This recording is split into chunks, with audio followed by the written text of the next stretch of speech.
For some reason, I thought elkiies locked Rano. For a second there, I was like, wait, what's going on? But I'm like, oh wait, no, Frigo's player 2. Right. Elkie is going Crag though, and not Maple. Are we best of 3? I guess that makes sense. It's kind of best of 3. I mean, but elkies' Crag is almost like just as good as her Maple, so. Oh, absolutely. It's like, if I see the Crag, I'm like, yeah, this isn't trolling. She might just be getting her Crag warmed up. I'm pretty sure, yeah, because we don't really have any prior stats. This is just this is the one you yeah, get. but she was going Crag a lot in doubles too, so the Maple wasn't really too warmed up, so I'm kind of actually surprised she's not spending these early games getting her Maple warmed up, but maybe she doesn't need it, you know? I ain't her, so, you know, she's got a plan, and she's going to stick to it, and I just won't say anything. Looking pretty good so far. Nothing too crazy happening just yet. Just kind of just 1-2 interactions, reset to neutral. Crag and Rano. And here, oh, good. That was a pretty solid up. Oh! She hits those tacks, it's fine. That was almost the cleanest reversal I'd ever seen in this game. There you go. All right, but stock then strong. they're up strong. We'll take for stock number 1. We'll be seeing you. All right, good parry on the rock. I like the idea for the stall, but you are just giving Crag more time to pull it out. So there's something I've noticed that elkies does a lot, and it's so efficient, is that she always waits for like the panic roll or the panic parry. Right. Because when you're, oh my goodness. That was so close. Oh. She wants this man gone. Frigo still unfortunately can recover.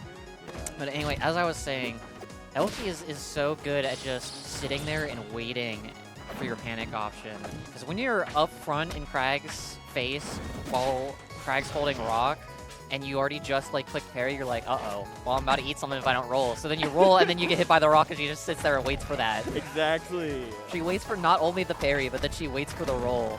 Oh my goodness. Oh my god, Elkie is going in on these off-stage edge guards. These interactions are relentless. She will not let my man live. Not allowed. These nairs just keep beating these rocks. I was not aware that's how that interaction went. It's Rano. It's Rano. Oh, that didn't hit? Just the very last couple of frames of that roll. Okay. Oh, the good tag into the back air. Interesting uppie, but doesn't get hit by the down strong and lives. Frigo living by a hair. Really struggling to keep this game afloat, and he's not going to go down. Good DI. Gets back on the stage really well. I was really good avoiding all the Crag stuff, and then a raw forward air will take it. That's how it goes. I like the showing so far. Immersion Court perfectly fine stage. All right, so yeah. Fair enough. What stage will Frigo counterpick? I'd assume a stage with small blast zones like Spirit Tree, lots of good platforms for flat drop aerials. He likes it here. Very good stage for Rano, and we are already seeing a good like 5-hit combo for 30%, but Elkie retaliates with her own 5-hit combo. Good nairs. Good trade. Good down tilts. Oh, the dare one. That dare hit? Sure did. God, this character is so silly. Crag is big. What did I say? So is Rano's legs when he does any of his aerials, I swear. They're the size of a moon. Rano's got swords. They're just not disjointed. I don't know. That back air is pretty big. I'd argue it's a little disjointed. Ooh. Good. It's like, that was really interesting. I like the idea. You know? Okay. And that kill. There you go. Frigo up on stock 1 here. Yep, but can Frigo keep the stock up? F smash not going to kill just yet. Oh my god, that was scary. By the rock.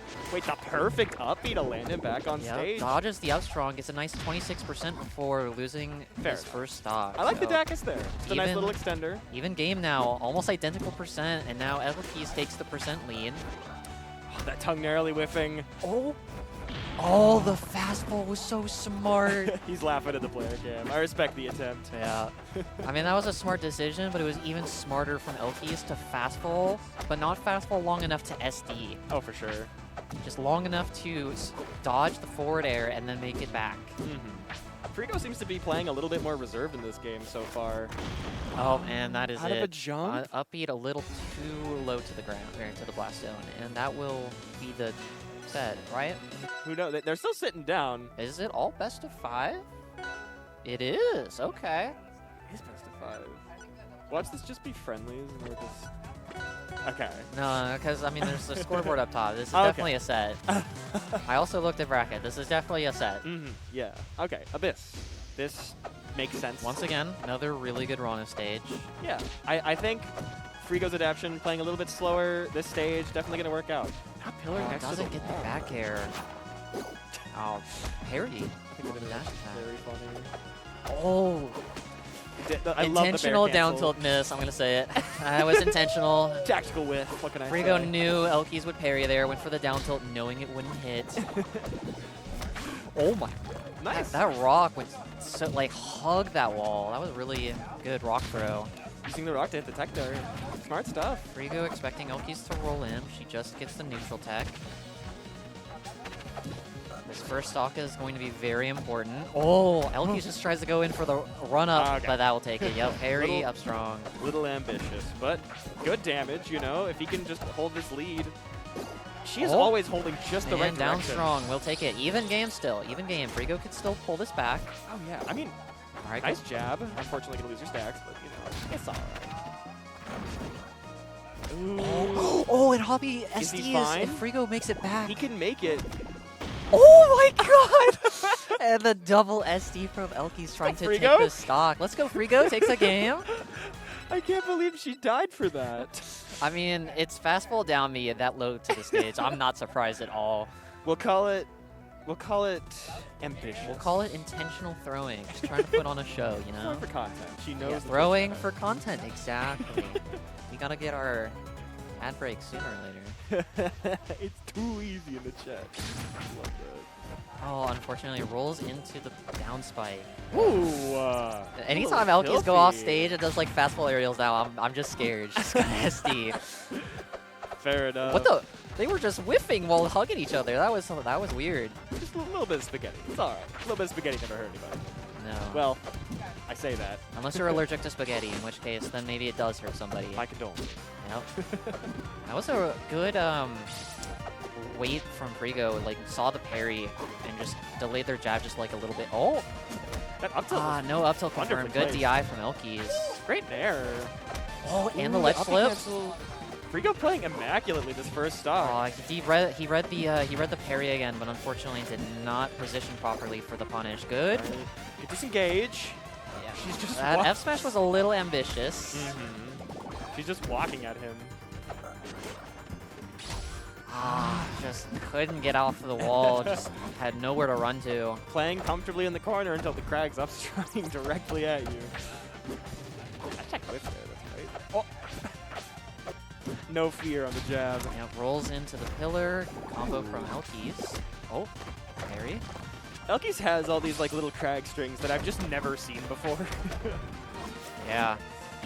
I like the up throw. Unfortunate. No jump. Do hate to see it. Oh. The optimal rock shine usage. Come on, Frigo. Let's take at least one stock. I believe.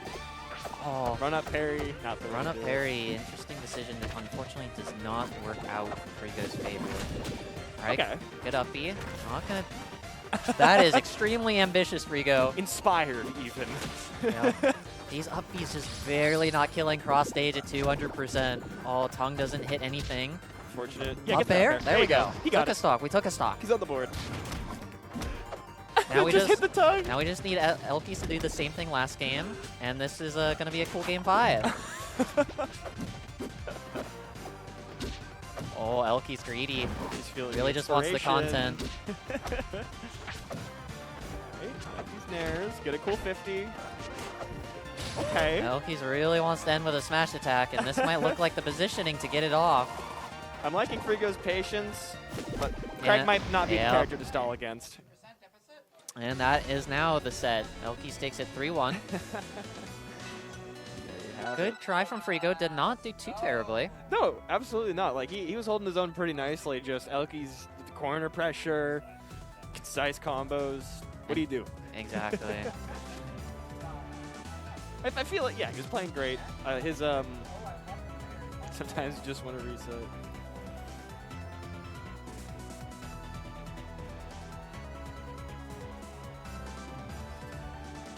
I don't actually know who we're looking at. I mean, I have no idea. I We shall see in a bit. I feel like I should be checking. Just checking. might as well give the bracket a look at too, see what we might be having next. I think we're only running pool 1 at the moment. I believe so. that's Wise Move and That makes sense. That's the next one because their round ones are over. Oh, so. right. And nothing else is waiting in winners quarters. So yeah, this is probably Stevie and yeah, because I was playing with Stevie. That's definitely Stevie, and then Wowells. Yeah, that is who we have next. I fought Wowells in the doubles bracket. They kind of rolled him. You know, it's okay. Raster Crag action. I can't escape it. I'm a Washington player. Lots of Crags. But a notable Raster. ENW has way too many Crags. Get him out. Get the raid. Come on. Can't deal with them. Delete Crag. Delete Crag. I can't complain too much because they're also all over top. Like, everywhere you go, there's going to be a Crag. Yeah, and it doesn't matter where you can dread from it, run from it. Crag arrives all the same. Crag is within us all. There's two sides of you. There's Crag, and then there's Crag. You are going to fight Crag.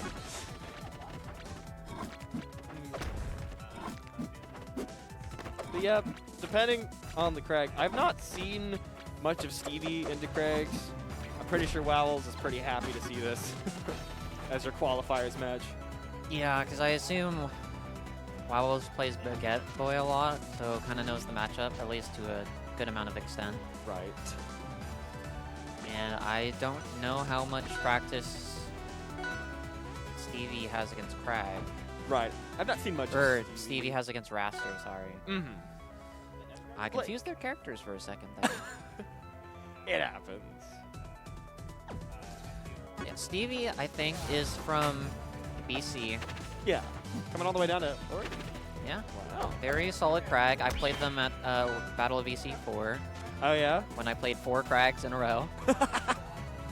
It was Mao Kitty. greatest bracket I've ever played. It was like Val Kitty, Stevie, Outcast, and one other I can't remember. Goodness. All back to back to back. It was hilarious. Floor. Yeah. But yeah, no, Stevie, if I remember anything from our set at Battle of EC, very, very solid Crag. Oh, yeah, for sure. Great player. Great. Very enjoyable. And to be fair, definitely has some decent players up there. Because I know Bullets lives in BC too, so he probably gets to play against Bullets every once in a while. There you go. That's But Wowell is just starting off the game with almost a 0 to death. Just incredibly comfortable here. incredibly comfortable. I mean, it is Raster versus Crag. This I don't know what the matchup is like, but I mean, every heavy is just I mean, every character in the game is just combo food for Raster, so this has to not be that great. It's mostly just like an unholy cocktail of just weight, frame data, and then a Raster on the other side of the stage. Yeah. Because it's like not great for Crag. He obviously has the tools to get the job done. Rivals of Aether after all. Yeah. But the edge guards are pretty brutal. Like Raster's recovery, nothing to be scoffed at. But, you know, the bird's only got so many ways to go. Unfortunately, all the ways he can go is all the ways he needs. It's all he really needs. Exactly. You got to do it. You got to get him before he comes up. But he's pretty quick. Take his time if he needs to. Imagine if I imagine if you parried any of Raster's stuff, it would just get rid of Slipstream. No more. Pretty sure it runs out in the time it takes for a parry anyway, but Pretty much. I could be wrong. It's basically the same thing. I'm not saying that's need to happen. I'm just saying it would be hilarious. I would like that, personally. Well, Okay, good Stevie, parry fire back. down strong from Stevie to take Wowell's first stock, but is at 147 right now. Not looking good on this second stock. Dancing with death. That tech waveland was amazing. Oh, unfortunately, because of Slipstream, Raster is able to DI far enough away to then parry the second rock throw. And F Strong taking Wowell's second stock, just saying, you know what? No, this rock, get out of here. Mods, ban this rock. Mods, Delete it. rock. No more of that. Raster saying, there ain't no rocks in the air. Time for it to go down to the floor. Not allowed. So if this is forest floor, what happens if you go to the bottom blast zone? Do you just go underground? You know what? We're going to go with that. For the sake of brevity. That's what we're going to call it. Ooh, these Nair 1 pickup. I really like how common of a confirm Raster hit falling Nair 1 into just hitting Nair 2 is. Forward strong. Alright, Stevie's sitting at a nice Not clean, 94%, but gets the up air. So both last stock. We have more of the tentacle thingies showing up in the back, because now last stocks are new last stock option shows up where we go from 3 to 5. I like them. They're hanging out. They're living their best lives. they're just watching, you know. They want just free entertainment. Exactly. They get a lot of that. They don't. Yeah. They lost their Hulu subscription, so they're trying to find entertainment elsewhere. That's the lore. Sylva's just really angry because he doesn't have a Hulu subscription. Sylvanas is just mad because Netflix increased their prices and also allowed you can't share passwords anymore, so he has to find his entertainment elsewhere. And Wow Wells gets a nice. Was that up strong or It's up a strong? forward clap. Forward clap. Yep, Yeah. just everybody clap your hands. Send Stevie to the blast zone. He's been placing those really well. I mean, when he was out of position for the up clap on the second stock, he just fell through the platform and said, "Hey, remember me?" Got forward clap. Yeah.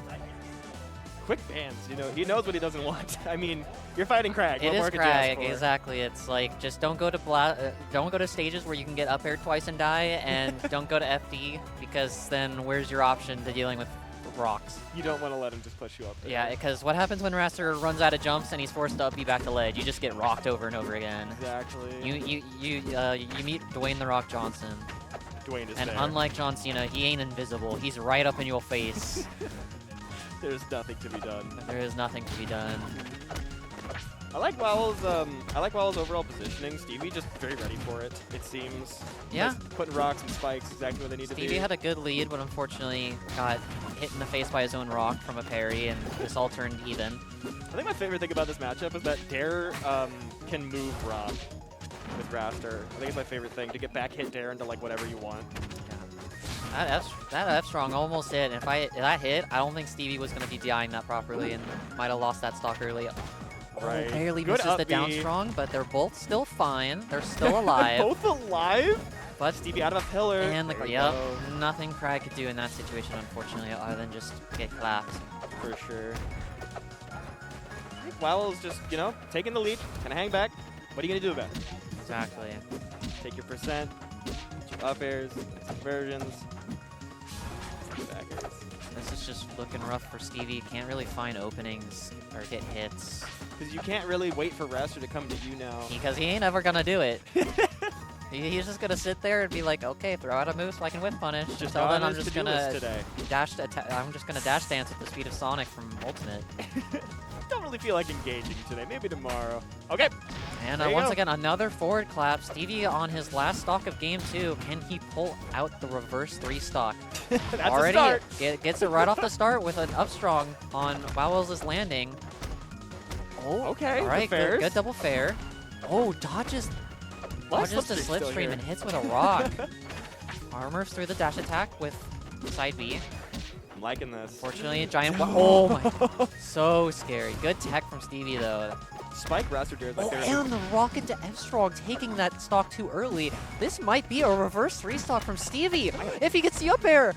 Oh my goodness. Oh, Oh, that side B That's was a little so inspired. greedy. That's so greedy, but he still makes it back. He's fine. For the most, I mean, he's at 90, but you're at prime clapping percent. Rough. Oh, Okay. good neutral throw from the rock. Okay. Fortunately, Raster's at Wowell's 60. expected a 4 throw, gets hit by it. This is an even game. All it takes. Oh, nice ledge Wowell's slip. edge cancels are so clean. And the forward clap will take it. Oh my Unfortunate. goodness. Stevie barely doesn't get the reverse 3 stock. Stevie was playing that really nicely. Really adapted well that game. Almost brought it back, but unfortunately, a little too late. Too little, too late. For sure. No, he's looking nice. I think if he can get the stage he needs, he can If he take can a just game. play as well as he was at the end there, at the very beginning, this could be a reverse 3-0. Exactly. And already starts off strong with a rock into pillar, or I like Blade. spikes. honestly, I think Raster likes it here more. But like, hey, if you're comfortable here, you're comfortable here. Yeah, Okay. Parry rock shards into all of this. just nothing but up air ladders, looking like, what character in Ultimate does up air ladders? I don't remember. Many. Many of them. What half the cast in Ultimate does, just up air ladders. It's pretty common. It's a pretty commonplace at platform fighters. All right, nice forward throw on the rock to get Raster off stage. A little bit ambitious on that page. I respect it though. What gets the Nair into forward strong. Just your solid 1-2s. That's all you really need if you're not getting hit too Good hard. DI from the up air, though. Unfortunately, barely not killing Miles just yet. Whiffed Waveland, I swear if he dies for that. Oh, and that There is you go. stock 1. All right, Stevie gets the lead up for the first time in a little bit. I think it's the first time in the set he's had a lead. See what he does with it. Unfortunately, does not parry the slipstream. That is, I feel like that's the thing Stevie could be doing the most, like, to improve in this matchup is be parrying those slipstreams at ledge so that Raster has a worse time recovering. He doesn't quite just get those free punishes. Yeah, because if you can get Raster off stage without his jumps, it's like not too hard to just keep him out there until he dies. Easy money. Because he takes forever to land when he upbees. Oh, good neutral throw by the Rock, beating out the parry. On most of the stages, neutral B isn't really an option because you want to auto-cancel on the overhang. Oh, and the combos from Raster evening this up a bit. Still at a 50% deficit, but this another combo for another 30%. Ooh, and the forward clap, bad DI. And Wowells is bringing this game back. Stevie on his potential last stock of the set. Actually, Wowell's looking poised, ready to strike. Just needs that one good hit. Stevie just can't get this stock to go away. Hey, panicking a little too much, going for roll-in reads, tries to go for the up strong. I loved Wowell's positioning there. Oh, and Stevie already sitting at 93%. The down B. Wowell's is feeling himself. This is so rough for Stevie. He needs to take this stock now, and there he does. Pillar into up air. This is possible to bring it back, but 131% deficit. This is going to be hard. There's a crag on your screen. Anything can happen. All right. Air 1-2. Okay. 2-3. Sorry. Oh! The down B. Oh, unfortunate. The tech. Oh, barely not dodges the upwards clap. Interesting side And B. Yeah, there you the go. roll in and gets the upbeat sweet spot to take the set. Wowell's winning 3-0. Yeah, good stuff to Wowells. I mean, the patience to wait out the side B and just say, nope, you're going to be here. Goodbye. I always love seeing wrestlers do that. Very good showing by both players. Was not free for either. That was definitely close games. Next, we're having, I think, Ty versus Colby, because Cork and Zoomander, I think, is on the other side. Okay, yeah. I always like seeing this matchup TBH. Like, so Ty versus Colby. Colby was playing Malo in doubles. Oh yeah, Colby's a Malo player through and through. He's one of the few, the proud. Yep. So we will see how well the Malo is. I don't see Malo very often, so we'll see what the Malo can do, because I don't really know much what Malo can do. Not a super common pick. If I'm not mistaken, Colby is the one who's put out like most, if not at least some of the tech for this character. Like, he's kind of a pioneer in his field. Well then, we are looking forward to a hot set then. The Grim Reaper himself. Yep. Ty the guy. The Jarek is toxic team leader himself. I love that. Oh. Good noise. That's a sound. That's always a good sound. Always a good sound. Okay, the game is still moving. I know Ty has been having issues with his main controller on this setup, I believe. Oh. It's been drifting every time, doesn't matter what port he's been plugging into, which is unfortunate. Does he play GameCube? He does use GameCube, and his main one is like a fob, so it's modified to be comfortable, and it's been drifting the whole time he's been trying to plug it in. So it's looking like he had to bring out his extra one again, which is unfortunate. Hate it when that happens. We do hate to see it. I am very glad that I don't have to rely on GameCube controllers anymore. As fun as they are to use, Xbox is just so much nicer. Yeah, we love a good old Xbone controller. I brought mine, but then I forgot my cord to actually plug it in. So oh no! I mean, it's fine. I haven't really played Rivals with it much yet still, so it's not like I wanted to use it. It was more of like, if I have issues with my GameCube controllers, I can bust it out. Right. I think they gotta be using the keyboard here. Good noises. Yeah, there might be a keyboard plugged in. I think they can just get the keyboard to do that. To like just move up there. We're on the other side of the venue, so we have no idea what's going on over there. I'm not about to just shout at them. They'll figure it out. You might just have to alt F4 call. I'm about to run over there, tell them to get off their friendlies. That's it. No more friendlies. Yep, so they're definitely having controller issues. Need to restart the game. Sometimes the keyboard just doesn't want to leave. Even if you put even if you remove it on the keyboard, it just will stick. It will stay around. But it doesn't feel like moving. Don't have audio. Yeah, we have appeared to have lost the audio, which is not a good sign. But I'm sure it will all work itself out. And you know what? If there's no audio, there's no audio. Better to have our players be able to actually play the game. All right. So already Colby's showing off that they can Oh, wow, that's cool. I did not know you could do that. Sunny Tech. Already seeing some stuff I didn't. That grenade does not want to blow up. No, if you prime a bomb, I'm pretty sure MOJO has to throw it or be in hit stun for it to like do anything. Oh, interesting. That's cool. Yeah, I know nothing about this character, so. You just played them on launch? I played them at launch when all their stuff was overpowered, and then they got reworked. And now he's bottom 1. Is he really viewed as bottom 1? I think so, personally. Because it's like, other characters at least, your neutral tools can't be used against you. That is true. Unfortunately. Nothing feels worse than getting blown up by your own bomb unintentionally and dying for it. Right. They got to restart the game again to deal with audio output. Because Rivals doesn't like to switch your audio source, Yeah. I think, unless my computer It's Rivals is of just Aether. strange. It just really doesn't like existing. Good old, like, 2012 game code. Fair synopsis. Yeah, we got noise. Hello, Dan Yep. Fernese.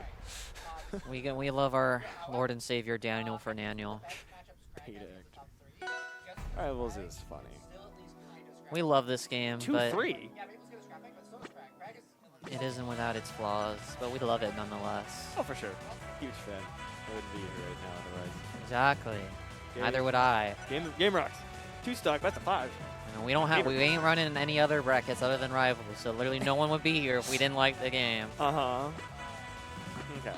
We good now? Seems so. Only time will tell. It's looking like everything's going fine. We have audio. Everyone's controller seems to be working. We don't see any drifting. Good. Everything looks to finally be functional. He's moosting. Oh, all right.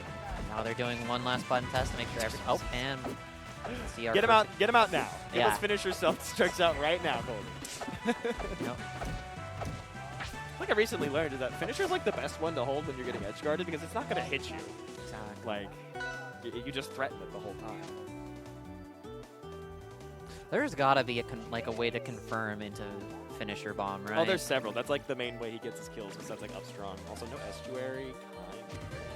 I don't know if it's true anymore, but something I like to do at launch with MOJO was his like jab, his multi jab, like jab. I do that like twice That's into the F worst, I strong think. or up small. I don't know if that's true anymore. I think it used to be, but It's still something you can go for. Yeah. I don't think it's per se true.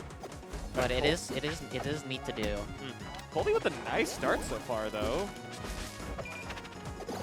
Oh, good parry on finisher. That move's scary to punish, to go for the parry instead of just dodging it. But Ty is comfortable going for it. Then good for him. This is such a scary situation. I've had my run-ins with Ty, and being put off stage against this man. Oh, that forward air almost. No, Colby goes for those. I would too. Going for forward air spikes is so fun. I love that move. Ooh. That Oh, bomb. good parry on the normal jump. Oh, down strong, not killing just yet. Good DI. The sparkler. Okay. Oh, there he goes. That almost comboed in the finisher. That would have been so cool. I'm not gonna Colby lie. with the first stock. Okay. I think if Colby wins this is an upset. Oh, this big upset if he wins this. But if I know anything from Ty is that while he might not start off strong, but he has really good adaptation. He's an adapter. He is an adapter. And that back air trade, we'll take it. Even stocks, but Colby does have a 50% lead. 60% lead on Ty right now. No, Colby's chilling. He doesn't have Gets to really the forward air engage. trade. Does a lot of damage since it was pretty charged up.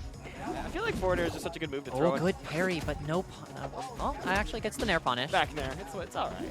I've had better at the school cafeteria. Anything's better than nothing, though. Oh, back The air soft back air into this flashbang. doesn't get anything off of it, but that was clever. I like the drop into the up tilt for the finisher bomb there. Gets down air, clone explosion, F smash, and No. that. Oh, the DI was unfortunate there. See ya. Ty Early just stock waiting. kill for Ty that he really needed that. Up air. Up air not killing yet. Uppy without a bomb. I think he meant to pull there.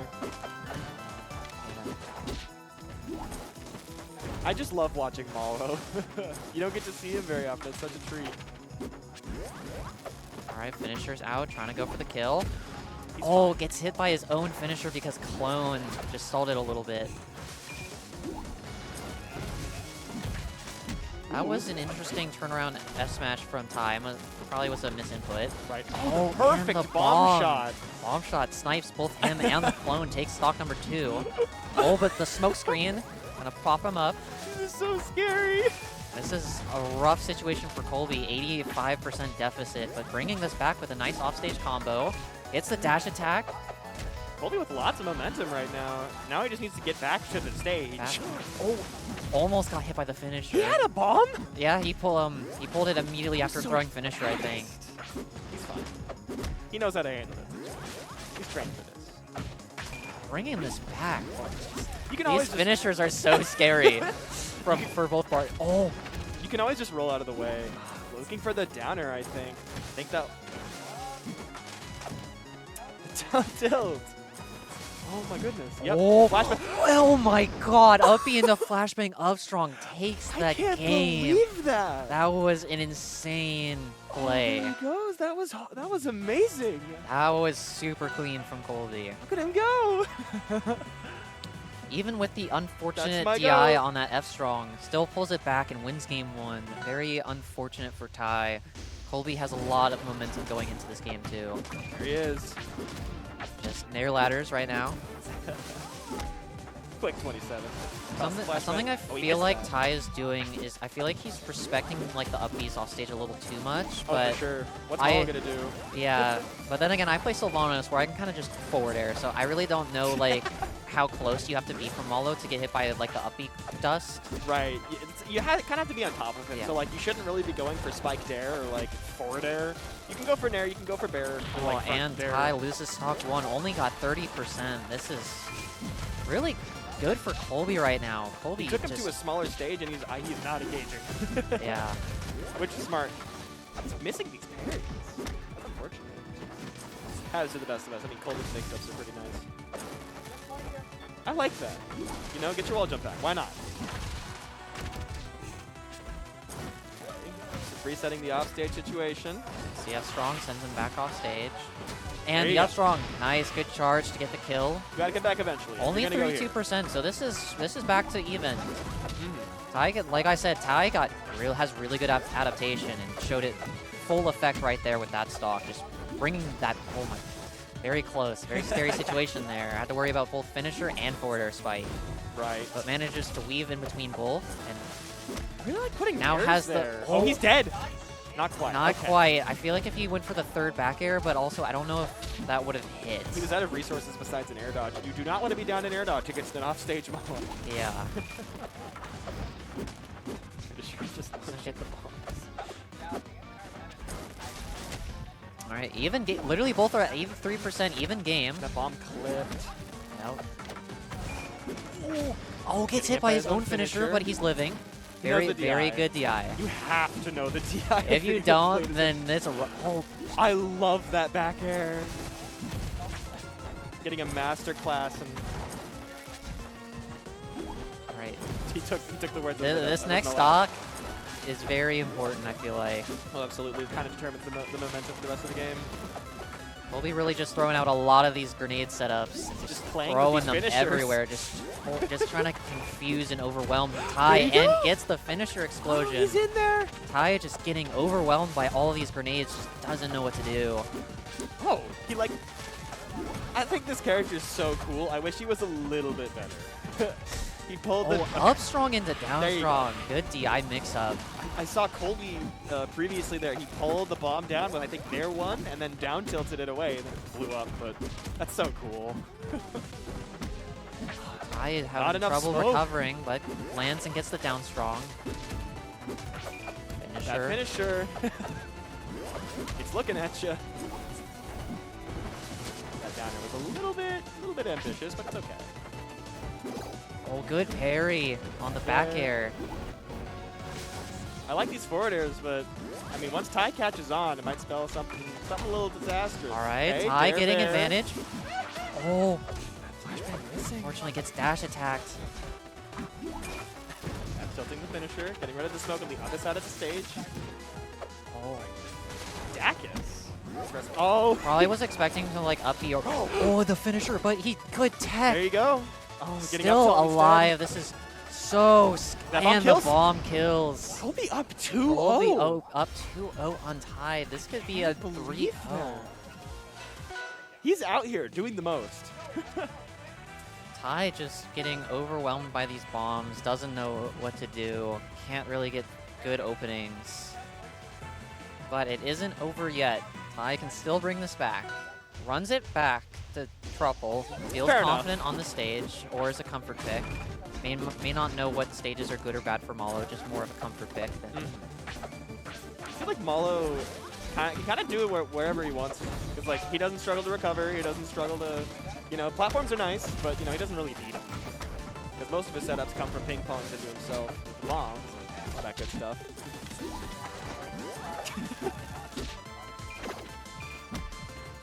Colby just gets so many parries, and it's being so good for him. And oh, Ty barely gets clipped by the finisher, already losing a stock. Only has 30% on Colby once again. Looking rough, but as we saw from last game, Ty can still bring this back to an even game. Oh, for sure. Flashbang. Colby's setups are just so clean. They're very good. Just always knows where to put these bombs. Okay, Ty firing back.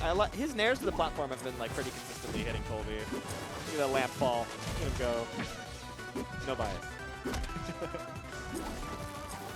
I love these guys. Ty just having a really hard time keeping Malo off stage. It's off back here. That's not what you want out there. Unfortunate. Oh, and dies. SD is unfortunately trying to go for the stock. So that this could be the advantage that Ty needs, but unfortunately falls through the platform, misses his...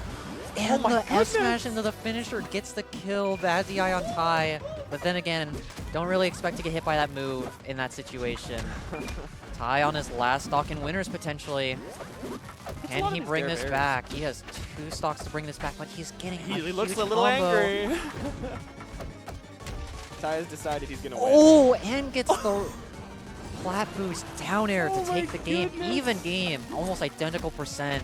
Once, like I said, Ty just so good at adapting, They're even? turning this around. Ty having the percent lead for the first time in a while. Ty going on the And- offensive. Oh my god! What an insane reversal by Ty. He wants to move on. He's had enough. He's like, I'm not getting 3-0'd. Get You're this not moth doing this out to my me. face. No Get more. this moth out of here. Get him off my screen. Get him out of my room. All right, that could be the momentum swing that Ty needed. What? That was brutal. That was so brutal. That stock disappeared in like 10 seconds. The finisher into the back air was crazy. It was back air into finisher into back air. The combo did like, what, 40? It did like 40%. That was actually amazing. Very good awareness from Ty. Ty is crazy. We went 4 bands, I think. Yeah, Ty's just going on the aggressive now. He knows he doesn't really have to respect Malo. Yeah, I think let- he...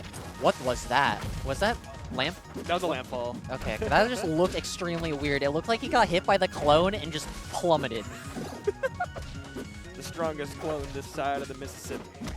Oh, it gets 2 landing up airs, but couldn't get the back air on either of them, but gets that back air and bad DI. Only 16% taken on this while already having a stock lead. Like I said, this could be the momentum Ty needs. I swear, when Ty is on his last legs, that's when he's super gaming. Really starts pulling out all his stuff. He doesn't show his hand until he absolutely It's like needs to. game 4 MKLeo. He Like, lets you get comfortable. yeah. He's like, I'm gonna let you have. Oh, unfortunately, it didn't get the proper DI. Dies at 60 to that finisher. But Probably keeping pace. it's a big combo on. So much damage. That was like 30%. Almost. They couldn't finish off the combo with a strong hit though. Back air might have taken it, depending on DI. Okay, Nair up tilt. Ooh. Oh, the back airs. I just love these conversions. Both of these players know when to stop, which is like really good. mean, of course, time. When his time is there. Very scary bomb setup there, but Ty manages to avoid it, gets the back air. Flashbang, he's fine. Yeah, mostly you want to be holding flashbang and like finisher when you're off stage. 'Cause Oh, gets the down air off the uppie and kills. There you go. Colby definitely was not expecting Ty to be able to hit that move, so was definitely like holding like neutral or something, trying to get like a down tilt or something. So, but unfortunately that will once again take his stock early. Ty having a really good lead, almost a whole stock ahead percentage-wise. Good parry on the finisher. Oh, he's really chasing him out there, trying to scare him. Ty just keeping himself in position. Gets the Gets the F button. strong and gets the flashbang, but A little Colby bit DI's out, inspired. so he can't get anything. Oh, Oh, here he goes. and the down air. We'll We take have it. it. All right, game 5. Will we see the reverse 3-0 from Ty, or can Colby bring this back? Yeah, Colby, you can tell on the camera he is a bit nervous. He's losing momentum. This is exactly what Ty needs. Power up. the palette swap. Yeah, Ty just playing calm. He's kind of just calming himself because he knows he cannot get angsty or anxious Trap. against MOJO, because that's when you slip up and you make a mistake and you die to 60 to finish your bomb. All right, Colby running it back. To treetop. Okay. I mean, if it worked for Ty, it will maybe it will work for Colby. it is a good MOJO stage, to be fair. I Yeah, feel like he likes the smaller stage layouts because he's not really on the stage very often. yeah. But Ty just Ty putting just it- overwhelming him, not letting him touch the ground, get his resources back. In the back, it almost kills, but thankfully, Colby DIing the move properly this time. Oh, gets the parry, but unfortunately didn't drop like he wanted. giving us a Doesn't- masterclass on how to keep the moth off stage. Gets the down air. Very smart, expecting him to fall onto the grenade. Just hits him with the bat. Yep, gets the jab 3 combo, but Colby DI's out. Oh, good wave Brings it land. back on with an F tilt. Okay, interesting option there. I like that. Ty needs to take this stock soon, otherwise this is gonna be scary for him. Really having issues here. Unfortunately, and the holding back the air. bomb. Nice, the bomb just barely doesn't blow so up. much But I think, insurance. yeah, I think if bomb blew up, Colby was dead either way. Oh, for sure. Yeah, he didn't really have an out Oh, there. gets hit by finisher, but DI's properly, so he's fine. Jab F tilt, the bomb. Trying to go for the forward air spike. That was close. Doesn't get it. Cyclone unfortunately beated it out. So either he charged it for too long or just didn't get the trade that he wanted. Oh, clone. Such nice control of the uppie there. Getting the edge cancel, but just getting smacked in the air. Yeah. All right, Ty almost, once again, an entire stock ahead. Oh, almost got the down. In the back air, one taking the stock. Not much Colby could have done to DI to get out of that situation. Ty has had enough. Grenade is unfortunately not killing. Ty is like, you aren't reverse. You aren't going to 3-0 me. You ain't winning this set. This moth, out of here. Nothing. Give me my money. I'm the flame to the moth. You're going to just fly forward towards me and burn like a crisp. But the Okay. S-Spot, the It's firing back. firecracker into, or sparkler into S-Strong, I think that was, taking Yeah. that first stock. One of the bombs into a forward strong. Still not over, but Colby on his last stock of the set. Ty still has 2 whole stocks to work with, and just still overwhelming That's Colby. gonna- oh. He can't breathe. Ty makes it very hard to exist in Yes. a space near him. Forward air, back air. All right, Colby. Oh, unfortunate. Doesn't get the landing up air and gets down strong forward. Back air. Colby at 100% at this point. Almost anything Forceburn throws out is going to kill at this point. Barely lives the up strong and goes for another. Oh, then the, No, okay, the double good parry. That parry was so well timed by Colby. I love Ty's moonwalk. Oh, and he read the uppie just raw down strong. Get him kills outta Colby. here. Ty gets the reverse 3-0. Just very solid adaptation, exactly like I said. I believe that. Ty just showing that he is not out for the count. He wants to make it into that winner's top 16. He wants to win the whole thing. He just wanted some matchup experience. That's But- all he really needed. Yeah, just needed to spend like 2 games, kind of learn what MOJO can do, what all the setups that he needs to avoid. Just taking a little look around. But very, It's very good showing by Colby. Almost took the set, but unfortunately couldn't pull it around. But still, very good showing by him. All right, so next we have Frigo versus The Griffin off. Yeah, very good set. That was a very good set. Very close. I honestly, like, I know Ty is never out for the count, and once he's on his last legs, that's when he starts, like, super gaming, but I don't know. Colby was playing really well that set. I just love seeing good Malo. I This do too. character's That so was cool. that was fun. I really liked watching that. Malo was super cool. He makes me so happy. I wish we had like some more of the workshop players in our state. We just got Olympia. Crazy how that works. Well, we used to have Palm, but unfortunately, His entire hands. yeah, combusted. his hands are just so in pain, and it really sucks. But Keeb is he's coming back slowly. Yeah. Maybe not so surely, but he's testing the waters and he's been doing okay. I mean, he won our local, so. He did win our Washington local like a week ago, so good for him. Yeah, good for him. We love Keeb at this house. Oh, always. That's my goat. Keeb is the goat. Anyone who's mean to Keeb, you need to know. Get a job.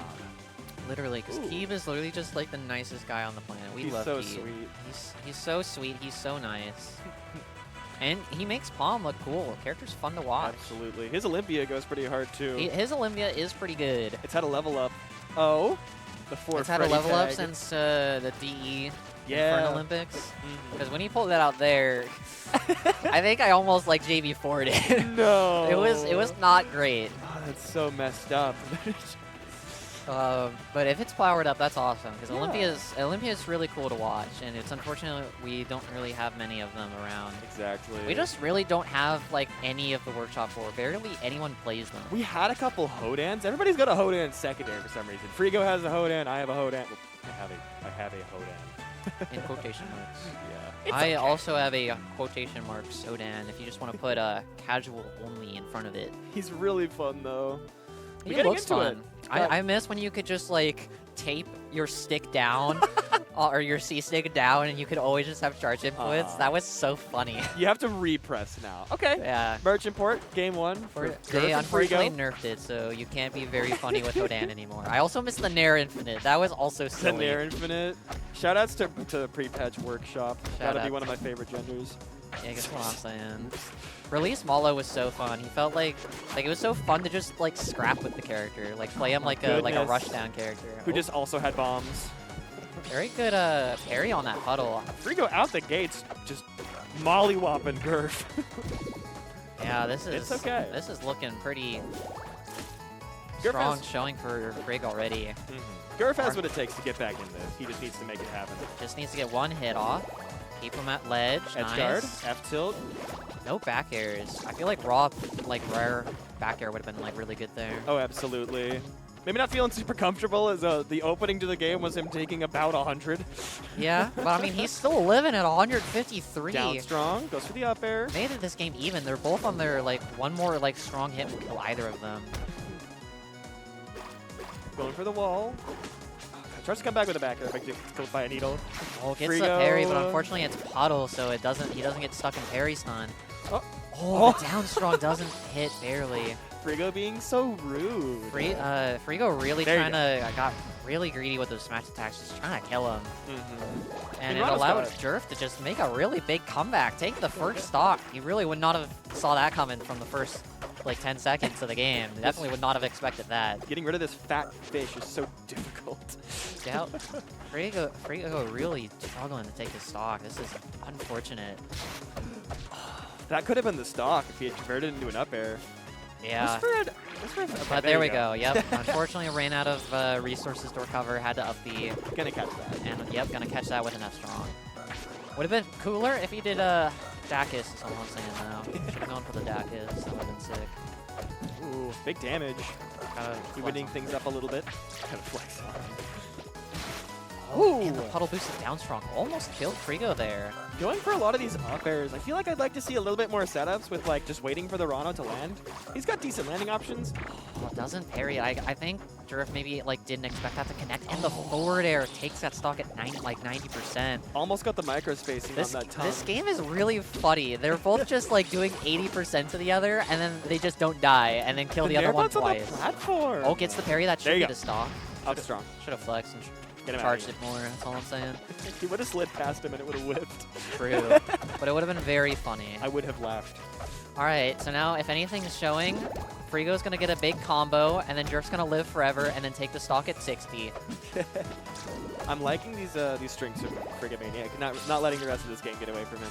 Yeah. Recognizing that maybe he's being a little greedy. Frigo showing off that, hey, I had a really good showing, or I had a really good start, so I'm gonna make this really good. And the parry down strong. We'll take it. Yep. Don't charge it, just hit him. Saying, I got a good lead at the beginning, you even that up, and I ain't accepting that. We're getting just as big of a lead this time, and you're getting out of here, Orcan. Goodbye, puddle, dog, whale, orca thingy. Whatever you are. Whatever you are. I don't care. Get out of here. Oh, okay, this is last set of the pool. Jarek is not in her headset, but that's okay. Yeah. So that means that after this set, I will be getting off to be playing my pool, since I am in bracket. Me too, that's so crazy. That's crazy, we're getting replaced. What do you think I'm replacing us with? I'm pretty sure it's going to be Zoomander and Colby on one setup. I don't know who's going to be on main. We'll see. We had a great set. Yeah, that tie Colby Jack set was really cool. That was definitely probably going to be the set of both pools. Like that was the most hype. That was gonna be the most interesting one for sure. That was flames. Oh, parries the down strong, very good. There you go. But unfortunately, You're out of playing resources. nice and reserved. Yep. As you should. Just playing that offstage game safe, but gets hit by the Needle Dacus to even up the game identically. Both at 0% second stock. They both trade. Both, once again, almost at identical percent. Oh, I forgot. Poison, when you get hit by needles, you take a little bit of extra percent. Kind of like A-Hop from Ultimate, from Joker. Yeah, if you input a move, poison damages you. I really like that mechanic. That's how that works? That's cool. I did not know that. It's really funny. There's still so much I don't know about this game. You just show up. No puddle boost from Jerf to make it back, but I mean, even if he made it back, he probably was just gonna get back there right back on stage. Was he out of a jump? He was out of a jump. Okay, that's why there was no Orca Hop. Oh, right, you need a double jump for Orca Hop. Yeah, I still know most of the tech for this character, despite not really maining them for a year. Rico once again just... I like the little needle storm. Getting a big lead towards the end of the game. And the hitfall that up airs. almost killed. Frigo. Frigo just trying to end this quick, saying, very good ups. The puddle boost upsprung by Jerk, evening up the stock count, saying, I'm not out just yet. I want to win this game. I want losers top 16. You're going to give it to me. Poor Freddy. Oh, very... Oh, Orca hops. That was beautiful. He's okay, but he's getting tongued. He's getting tongued, but as long as he just goes upwards, yep, he's fine. Okay, Gurf's got the APM now. He's pressing buttons. Wait, the forward air through those needles. Okay. That is interesting. I did not know that worked. Oh my god, that almost killed. Down strong to the platform. There and you the go. back air, yep. That down strong, if that hit, that would have been so clutch. That would have been such a good read. Gurf's got a lot of the right ideas. I'd like to see him maybe put himself in positions where he's a little bit safer, because the down strong was smart. Maybe go for puddle down strong below the platform. Yeah, but it was definitely like all or nothing right Absolutely. There, which was unfortunate because he was definitely like expecting Frigo to either waveland or like tech roll onto the platform, and he just didn't. Right. No, I feel you. He's like back to Jules. Yeah, Jerf is just like, I feel like he's trying to always expect Frigo to like make panic options. Frake's just playing this calm and collected, like he doesn't saying, put those up. if I don't panic, I'm not scared of this Orca. He can't touch me if I don't panic. Exactly. Frigo, you have to earn his respect. Exactly. And so far, this Orca does not have the frog respect. He's like, you're no amphibian. No, respect is not in his vocabulary. I'm the ultimate water character here. The Michael spacing. What if in Rivals 2 we just turned Rano into the Avatar? We just allowed him to use all elements. I mean, he kind of already does.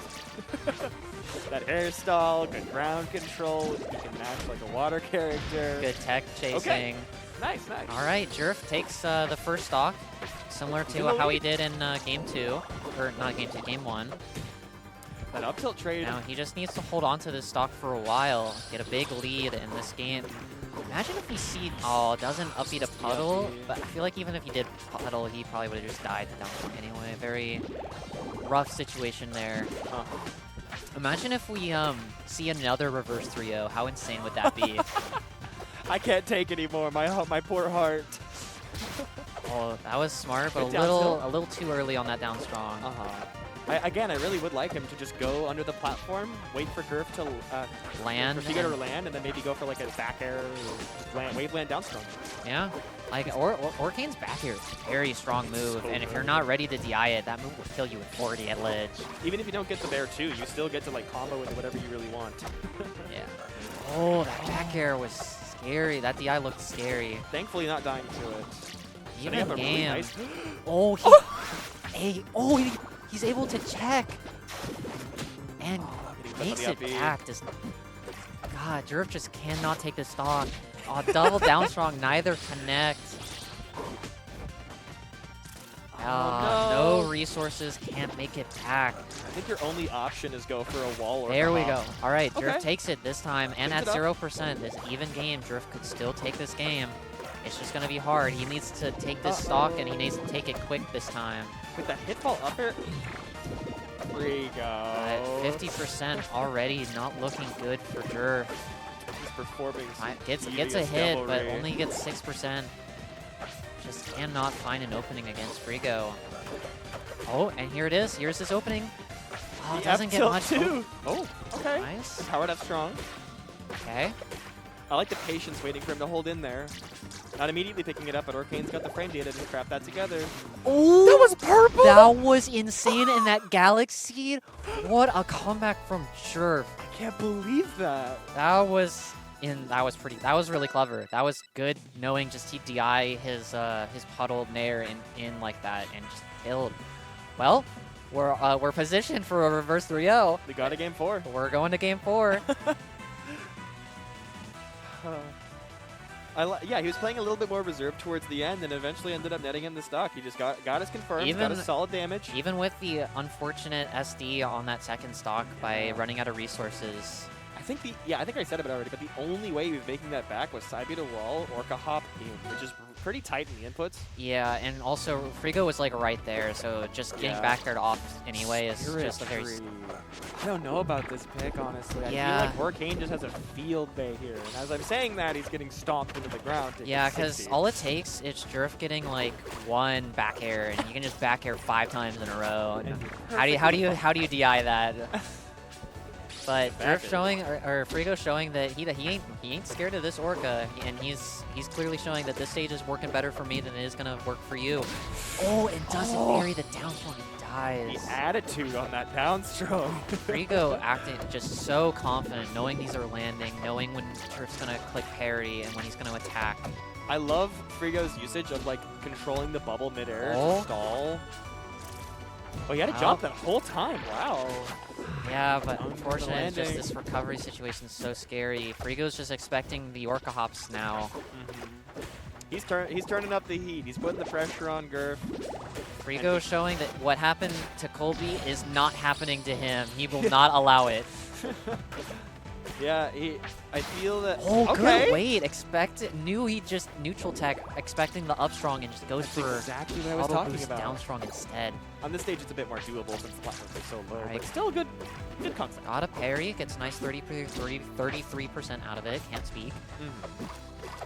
But Frigo just keeping him at ledge, can't do anything. Oh, These bubbles. these bubbles. Putting up a wall, but these tongues he tongues keep right through the connecting. bubble. Oh, and he finally actually parries the puddle. Oh, but the puddle saves him from the tongue. He's so rude. Oh, but it doesn't matter. He's so disrespectful. Hit fall up air into Dacus will take it. Frigo wins Young man. 3-1. There you go. Yeah, there you have it.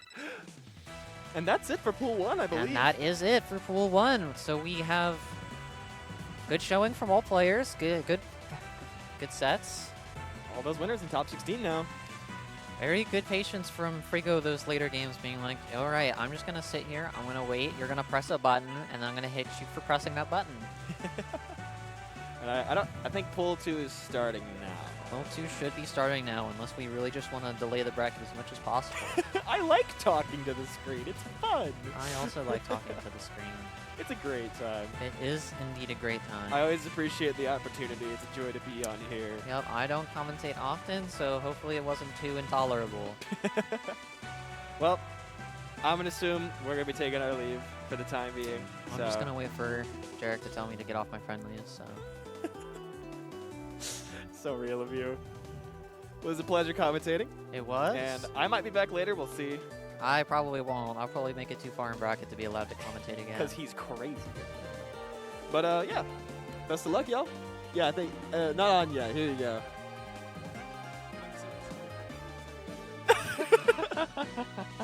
I hope that came across. I think they probably was able to hear that. Okay. I'm going to go figure out what's going on. Thank you all for having me. Yep, I should probably go over there for my pool. Enjoy the rest of the stream, y'all. Yep, everyone enjoy and have a great time.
Good to go. All right.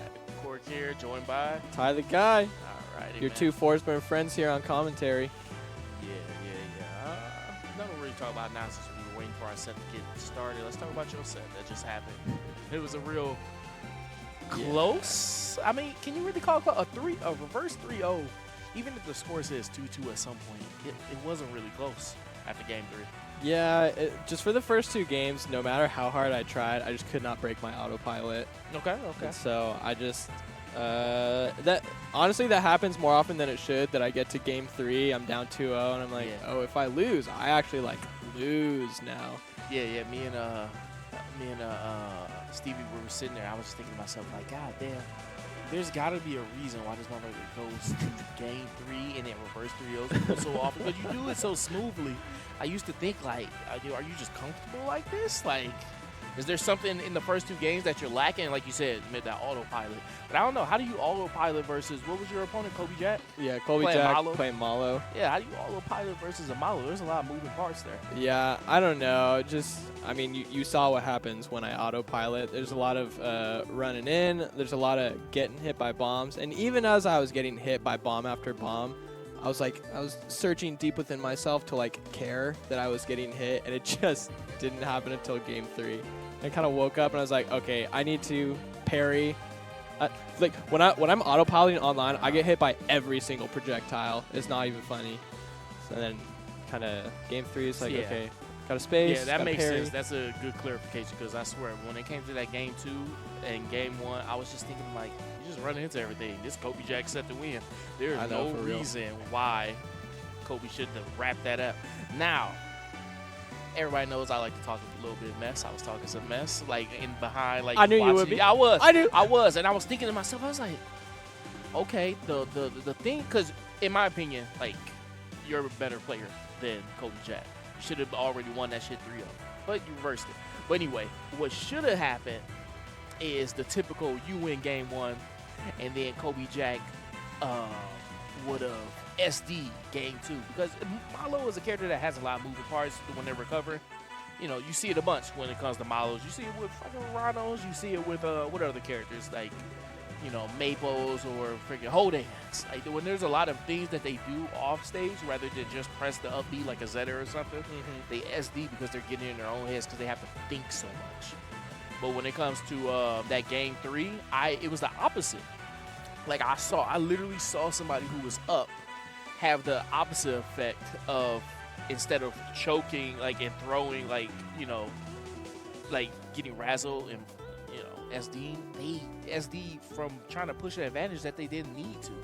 He knocked you off stage on treetop, game 3, left side, and jumped off the stage trying to fair, nowhere close to you. Jump back to the stage, wall jump, went out for a dare, still missed that, and then didn't pull a bomb, just tried to up B and wall jump, forgetting that he did wall jump. I was like, this is some choker stuff that only this level of play can do. No, I absolutely noticed, like, in the middle of game 3, like, he's feeling comfortable, and obviously why wouldn't he, because I was getting rolled, and then when he started going for more, like, off-stage shenanigans, I was like, okay, now he's trying to style on me. This is kind of like my opening to come back. Yeah, like, it's so unnecessary to set that over. Like, I can do it because of who I am. Oh, for sure. Shut up. Set that. Yeah, Honestly. I can do it. Oh, man. All right. I don't actually know. Oh, okay, looks like we got a Rano Ditto coming up to the screen here. Jason. Last I saw why he was passed out on a couple of chairs, so he has to wake up, shake out the eye goobers, and then time to play. Yeah. I don't expect us to really see anything too crazy. I hope Jason can have some type of, you know, respectable match, but we all expect Y to come out here and just break everybody's neck with these fast, aggressive combos that Rhino was known for. I would say so, and I believe that Jason and Y, so I know that Y's from NorCal. I don't know which part of California Jason's from, but they're both California, so one would think that they've played each other and would know at least some of each other's habits. I would think. So something to watch out for. I would think. And in the Rhino Ditto, we've seen as high level as we can get between Y and people like Durai. That's as high as the level of the Ditto goes, unless you want to throw a backpack there for all my backpack supporters. Yeah, we actually had Y and Durai matching up at Major Upset, which was our last Portland area major.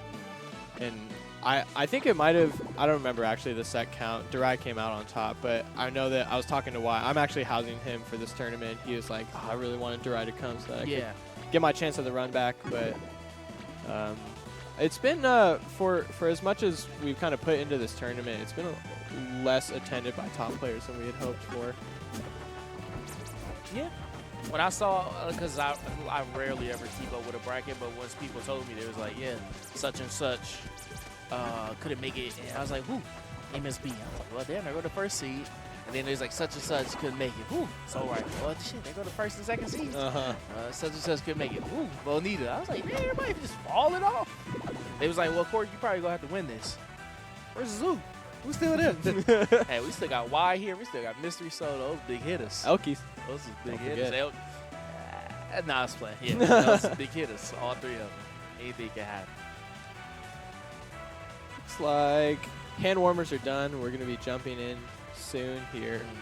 And just as a reminder, everything is best of 5 here. So Yeah. When I heard that at the first match, I was like, best of 5, all 40? Oh my God, this is how you're supposed to run. Because Rivals are so quick. What's the point of us doing best of 3s? Man, what's the point? Unless you 3 hours behind, I can see. But like,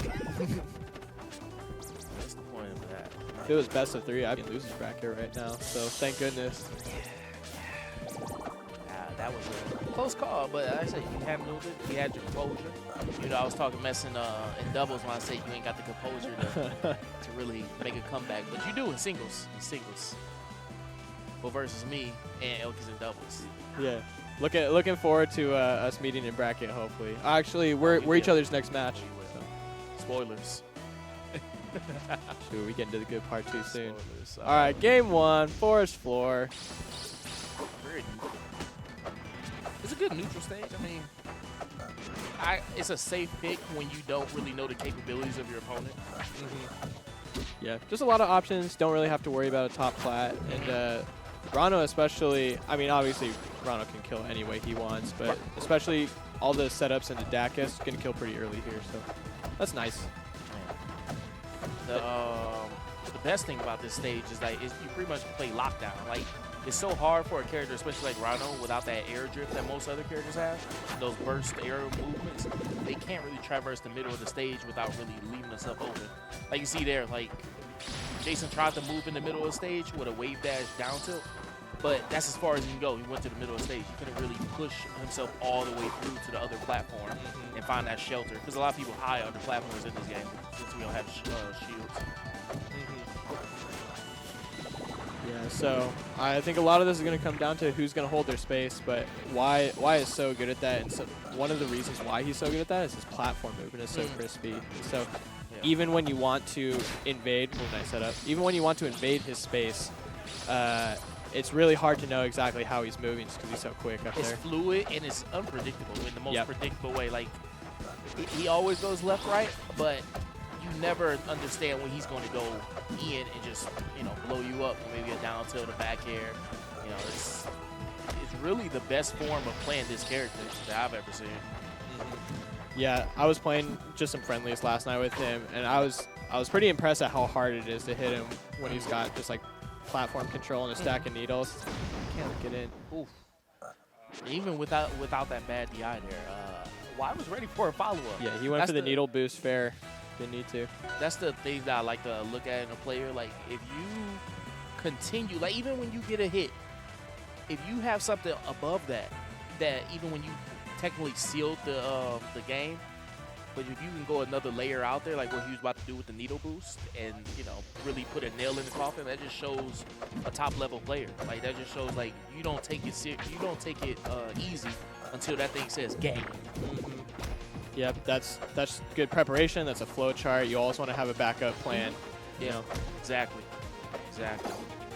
Yeah, and just watching some of the other players here, you can see there's kind of a lack of a game plan, and so it just comes down to who's going to outplay who. Yeah. Obviously, Y has the tools to outplay, but if he can also be efficient, that's another thing that you have to deal with. Exactly. So right. Because even if this is a certain level of player that you're not going to see top 16, top 8, if you have these, these games to warm up pretty much, hey, just take advantage of it. Yeah, it's competition, it's bracket. But for a certain level of player like Y, this is a warm-up. This is to make sure everything's moving. When you input fair, and fair comes out instead of when you input up air. Oh shit, I got fair. Or you input fair, up air came out. You know, this is when you just try to get everything moving on the same cadence. Because things like that happen. If somebody like Jason can call you out with a parry there on that back air, you probably need to change something going into your higher level matchups. Yeah, and as we get into kind of the top 6, top 4 territory, that's you can't really give up anything for free. Yeah. I've been talking so much about why and what to expect in the future in the bracket. I gotta realize that Jason has put up a great fight here. Evening up the stock count with that down smash earlier, and now not that far behind by rival standards. not you know, at all. 60%. By rival standards, like 70% down to up smash, and you're fucking dead. And no air dodge. No here. air dodge. Does he recognize it? He doesn't really recognize it. Dash tag as a punish isn't really, you know, down to up strong could have been so much better. A ton, anything. Oh, maybe going for a Dacus there. Hard to know. Yeah. Well, why jumped out knowing that it was true? Jason didn't understand that. Yeah, I think Y came out in that first game looking pretty good. Just a little bit lazier this time, maybe getting comfortable. But, you know, it's not good to like give anything up for free because you never know what can happen. Not at all. You might be down 0-2 with your back against the wall. Hey, you speaking from experience, from experience. Yeah. Ooh. Okay, there we go. Sealing up that last stock a lot more efficiently than the first two. While looking comfortable, Jason, not really flustered, but definitely getting pushed to a point where he needs to push himself past his usual, you know, tempo. And it's Y is just that's so That's fast. fucking beautiful. Y is so just fundamentally solid. It's hard to know what exactly to change other than to just I need to make better decisions, have better spacing. But sometimes that's hard to have control over because it's a two-person dance, right? Wow. Clean with that edge cancel. Oh wow, what's going out there for it? That's the obvious back here. That funny enough, Jason carried for Y last game. Now this game we see Y taking advantage of that same obvious back here and converting it into a stock. Yeah, Y is so proficient at the bubble punishes. That's one thing that you can count on, and it's so good. One, because obviously you can't freaking do anything. Yeah, you can't do anything. But also because the tongue covers a lot of options coming when you're trying to return to stage. So if he knows that you don't have any resources left, he's just going to throw out the tongue. And he's pretty much going to hit it every time. And from there, it's just training mode combo. Dan says could have lived. I don't know. I don't think Dan even knew I DI'd. If we had Dan right here, would he know I DI'd that to live? Probably not.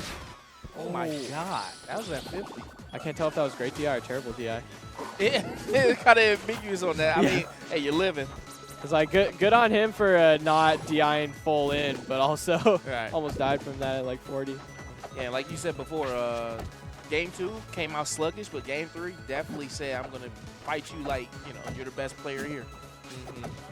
And looking to seal out a 3-stock here if he can close it out.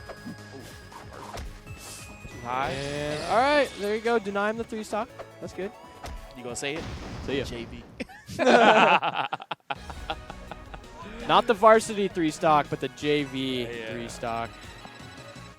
Good stuff from Y, taking it 3-0. Jason not really, you know, looking like as low a seed as we would think. Could have happened. Could have happened. Just a little bit of adjustment, and Jason could have got it. Really impressive. Yeah. Looks like SoCal showing out in Twitch chat. Nice to see you guys rooting for your boy Jason. The Rice said he choked so hard. I'm heartbroken. He would have had to pull some miracle moves to beat Y though. We can be Yeah. honest about that. Yeah. When Y is an SD, and that's the best rounder. Yeah. I toss up between him and Durai for sure, but I would love to see you run back someday. You think it's a toss-up? I mean, the results will tell you it's a toss-up. We're waiting for an off-screen set so that Hayes and whoever wins that can win. But it should be over pretty soon. Okay. So we'll see. So they're stuck with us. I'm gonna pull the bracket up Yeah. on my phone just so I know what's going Yeah, on. so if you guys didn't hear, Jared just came up to tell us that we are waiting for an off-stream set. So whoever wins that will play Hayes and will play on set, on stream set. So we're gonna see some Hayes playing Claren, right? Hayes has actually been favoring the Maple recently. Really? I would guess that they're going to go Claren for this bracket. Claren is still very much their better character in my opinion, and they would probably agree. And we can see we're waiting for Subject 11 versus there it is. Subject 11 versus Ruby Rose All right. Crowns. 3-0. All right, Subject 11 playing Forest Burner. that's right.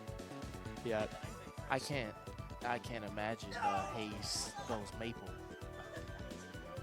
probably gonna You go Claren. understand. Yeah, You no, know. I do. I mean, historically, Hayes has had a little bit of trouble versus my Forest Burns, so I don't know how they feel against other Forest Burns. So I think that there's a world in which they go Maple, but Claren's still my guess for sure. So what do we see? We see Big Ed Boy versus Lil Fox is going on. Winner of that plays Mystery Soul. Can't imagine that's a very wanted confrontation. Mystery Soul, why probably the scariest people to have to fight in this bracket. I say this as his friend. He's kind of a psychopath. Sometimes Mystery Soul? he just looks at the screen a little different and flips a switch, and then you just get blended. So I can see that. I can crazy. see that. You're It's probably crazy. right. Nobody stares at the screen like Mystery Soul does. Real talk, real talk. Baguette Boy taking it over Little Fox. You were Can't playing, believe- you can't were playing with Fox earlier, right? Yeah. I woke them up from their nap and instantly started playing. Like I told them, I was like, "Hey, let me get this set up so I can play with somebody else." And they woke up and they instantly, "All right, let's go." Grab their controller. I was like, "Right there, you sure?" Hey, was playing good enough to take a stock here and there. It's good. But yeah, I was playing with Baguette Boy earlier, and he was playing pretty crispy, so not too surprised to see him making up to Mystery Soul, but that is a different beast that you got to fight right there. All right, so we just had Y and Jason. Y is now in top 16. Hage and Subject 11 about to play also for top 16. Very nice. Yep, going with the Claren, the tried and the true. Yeah, like I said, when you said, you may bring the Maple out. When I saw Forest Burn on the other side of that screen, I would play my Maple. Just saying, that match was kind of rough. Yeah, and Subject 11 is such an interesting player, kind of a wild card, honestly, because they have this random Penguin win online, Yeah. which was obviously not easy to come by. But I do think that the seed that they were given for this term is probably accurate, somewhere around like the placing 9th kind of range. Yeah. And so I definitely think this would be an upset if Subject won, but anything's possible. I honestly. mean, she can do it. I believe she can do it. Hayes, they don't really come out to a lot of things. Like, you see Hayes here and there, and she can put on a performance that, rivals with the best of the Clarence. But at the same time, you don't see those levels of greatness all the time. So it's hard to really root for them.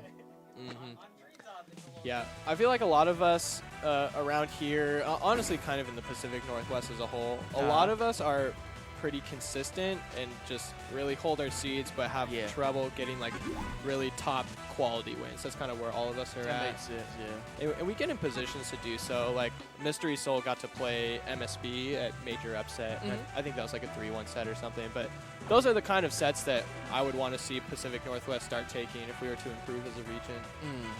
But, For sure. I agree.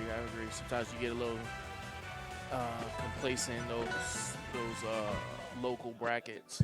That's why I always say AZ has a very peculiar and excitable thing because they're people. Sometimes nobody gets worse, but some people just get better here and there. Or they'll switch characters. And it makes the scene just excitable. It's not the same people winning and all that. I used to think, I tuned into that and used to think, well, SPS just wins everything. And that's not true anymore. For like the longest time, it hasn't been true. yeah, they got a lot of quality players in AZ. I wish we had a scene like them, but not everyone can. Yeah, I mean, we're still growing. Rivals 2, Could pull in a lot of good talent as well. Yeah, that's what I'm hoping for. Because I've been playing a lot more melee recently because that's what's available in Corvallis. But I have hope that once Rivals 2 comes out, there's a chance. But for now, we're on Rivals 1. Hayes and Subject 11 starting their set. On Julesville, nonetheless. This is the most, I always like to tell people, this is the most non-neutral starter in the game. Who do you think it favors in this matchup? It favors Forsberg. If Forsberg has the smoke that, Forsberg is known for, and Subject 11 is trying to push that high punish, like, the thing about edgeguarding a Claren is that you can never edgeguard them normally like every other character. You're waiting that ledge or whatever, and you're punishing with a down tilt or a cape. Forsberg has to jump over that up B, and they have to, land with a down there or maybe a back air, something to intercept from the vertical axis. So, like, that platform comes in really good handy where if you hit the Claren on, let's say, the right side, because the platform's on the left, you end up making this into endless abyss. It's not many options for the Claren to really change anything about their elevation, their timings, all that. Forsberg, however, has smoke to teleport into. Not there, though, because Hayes, a smart little cookie, she destroyed the smoke in a way that most Clarens would never. Yeah, I was actually impressed that Hayes went out there. Hayes definitely staking their playstyle on being optimal, punish routes, safety. And so to see something a little bit more on the aggressive side, a great mix-up that you want to see. Yeah, it's good to show those type of things early. That's right. Just want to put the fear into them, letting them know, hey, I know how to deal with this. Start thinking more. Yeah. And I'm curious for you as a fellow Forsburn, what do you think about this matchup? This matchup right here is, I think the Clarence more than likely will win the matchup, just because of the quality of players. They're pretty even. Like, I won't say that they have a cake assault level as like when it comes to Clarence, but the level of play from the top Clarence is the same as the level of play from the top Forsburns, in my opinion. It's just cake assault as an anomaly. Do you think that Clarence has certain tools in this matchup that are better than what Forsburn has? Yeah, for sure. Especially with our stage selection and having 3 bands. You can eliminate the stages that will otherwise give an advantage to Forsburn. Like, imagine if you could pick any stage you wanted when it was your turn. Forsburn will go to Tower of Heaven instead of this stage having a band. That would give you a lot more options to approach because of Forsburn is going to use that top plat. When have you ever seen a goddamn Claren use top plat and come down? You don't. True. So they don't need it. So that's why if you can ban those, it really pushes the advantage. Having 3 bans pushes the advantage to a certain matchup. Having bans matters in matchups, and more people need to take that seriously, because if you don't, you're going to end up going to stages that favor your opponent like this. This favors Claren. Yeah. Do you think that this favors Claren? Yes. I think that this is a great Forsburn stage. I was a little curious when seeing Hayes choose this. It is a great Forsburn stage, but not versus Claren. Now, that is not an example of why the matchup is. I was going to say, that's a little different. Because I don't like when people do that just because they just don't have to take the stock. Oh, yeah, see, that's the reason. That's not one of the reasons. The reason is the length of the platforms. The length of that platform is covered by all of Claren up B. It's covered by all of Claren's down tilt. And funny enough, a smaller platform will actually deter a Claren from using those platforms. But since it's so freaking wide, a Claren player is able to utilize it much more than a Forsburn can. This is one of those Forsburn like platforms that you can't really cover everything with down draw. You have to really be perfectly in the center. Claren can down draw down on that platform. She'll hit everything. Yeah, she'll hit everything. Also with the up Bs, the up Bs are very sniper. The up Bs are going to be very tricky coming from the Claren. Yeah, especially since she can go choose basically which way she wants to go Yeah. since it overhangs. Yeah, because people keep talking about the overhang as if it's the same as Spirit Tree, but the platform height is not. Which means the distance from the edge of that platform to the stage is different between Spirit Tree and this stage. Which means that if somebody's on stage trying to edge guard a Claren has so much time to go to the left end of that platform and then land with lag, 10 frames. That's all the hell she has. And then Forsberg has to do even a higher jump and then wave land, and then still try to get there before they probably edge cancel. There's so many things that are advantageous for Claire on the stage more than Forsberg, especially when they're playing like Subject 11 is now, without any smoke. Yeah, that's good observation. Subject, I don't know if you remember, taking the first game with 2 stocks left, so getting a 2 stock there. Probably starting to feel comfortable, but again, Hayes seated as the better player, more results, and you have to bank on them adapting. Right? You can't just say, oh, I won the first game, I must be the better player today. There we go, some 2 squares. Yeah, that's the second time that Subject has gone for just like a downer like that off stage, and not really a fan of it. Sometimes you feel like you need to make something happen, but that's just not the case. Especially both at 100%. Yeah. Very decisive win. That just goes to show me that she really knows her confirms. That dash attack into up strong, a lot of people would have just forward strong and hope for the best. All right, 1-1. This is probably a little bit more of what I would be expecting to see rather than Subject going up 2-0. But now, they get to be on their counter pick. Yeah, so definitely looking out. You want to see more smoke usage, but I like that we were kind of discussing the platform length. This is a lot better for Forsberg because that down smash, the spacing is a lot less particular to cover the whole thing. And it gets even more interesting with this platform height being one of the few platforms heights that, you know, obscures that spacing of, does your up tilt reach here? A lot of characters don't. Forsberg's, I think it doesn't. I don't think it does on this one. I don't think it does. Up smash for sure will. Yeah, for sure. And that's big. And Clarence up tilt definitely reaches. There you go. But yeah, things like that matter. And it also matters every 20 seconds. We're switching between, is this stage Forest Floor or is this stage Blazing Hideout? Oh, great recognition to go off stage for that. I think that was unnecessary, but it was cool. I mean, what would be the alternative? I let them fall? I didn't think that Hayes could make it. Oh, I see. I might have been wrong. Okay. Oh, that was greedy. Just get out of there. Yeah, she kind of just fast fell into that hitbox without realizing that was a threat. Yeah, and you know, a lot of Forsbergs will want to keep the combust because they want to use it. Right. Very smart of them to just say, okay, no, I'm just going to use the smoke diamond, get out of here. But then kind of squandering that by just saying, I'm also going to fast fall right on top of Hayes and see what happens. Oh, great back air there. The tipper back air is probably the greatest tool that most players can utilize. Yeah, and Hayes is super proficient at comboing pretty much anything. I'm pretty sure I've gotten hit by everything into tipper up smash by Claren. This Claren in particular. So I guess just speaking of the optimal play style, all the labbing, that is one thing that really shines out of Hayes' kit. Is confirms the up strong. Yeah. We get something here. Oh my God. Wrong one. I love how both of them are okay with just showing their hand. Like, hey, I can mess with you out here. And you don't feel like you're safe. Getting the up strong there. Yeah, and Subject up a stock, looking for some extra credit. What's going on? Okay, there we go. Great recovery. Yeah, I think probably doing a smoke stall and refresh up there just to get the double jump back. What do we got here? We got the double jump, got the air dodge, and we're going into stage. Wow, great recovery. Yeah, pretty smart. I think it's because she recognized that Hayes was doing the side Bs away. Because Hayes not really trying to really mess with the clone, you know, because the clone is so unpredictable to a lot of people. Like, where are they going to teleport?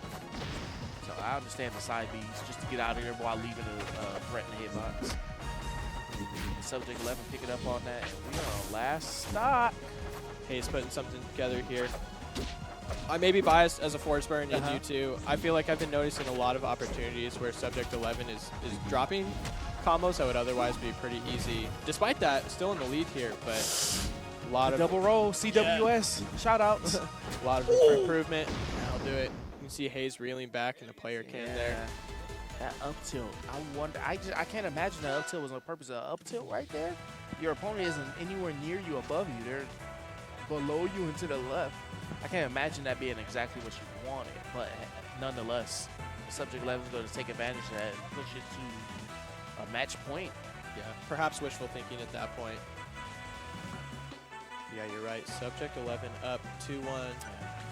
This would definitely be an upset. They have Endless Abyss, Spirit Tree, and Merchant Port, and we're going back to Louisville. That was game 2, wasn't it? This was their starter. This was their starter? Oh yeah, I'd say it was the most non-neutral starter. Yeah, because it's such a good counter pick. Honestly, my expectation is that this goes to game 5, but anything could happen. Oh yeah, I'm always looking for a game 5. Even more like it's my friends. I'm like, please win, but go to game 5 because I love watching you play. Make it interesting. Like I love watching Subject 11 play. They are a complete tool set of forward burn.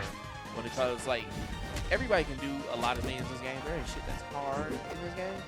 However, the baby dashes, the consistent tilt boosters, you know, those are the actual difficult things. Yeah.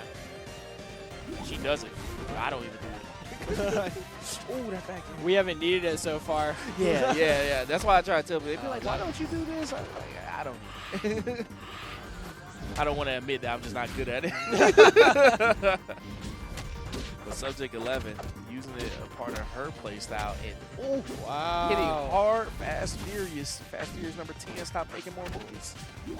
Yeah, if you're Hayes, you got to know that F smash earlier wasn't going to connect. We got Combust. Are we going to use it? Are we going to use it?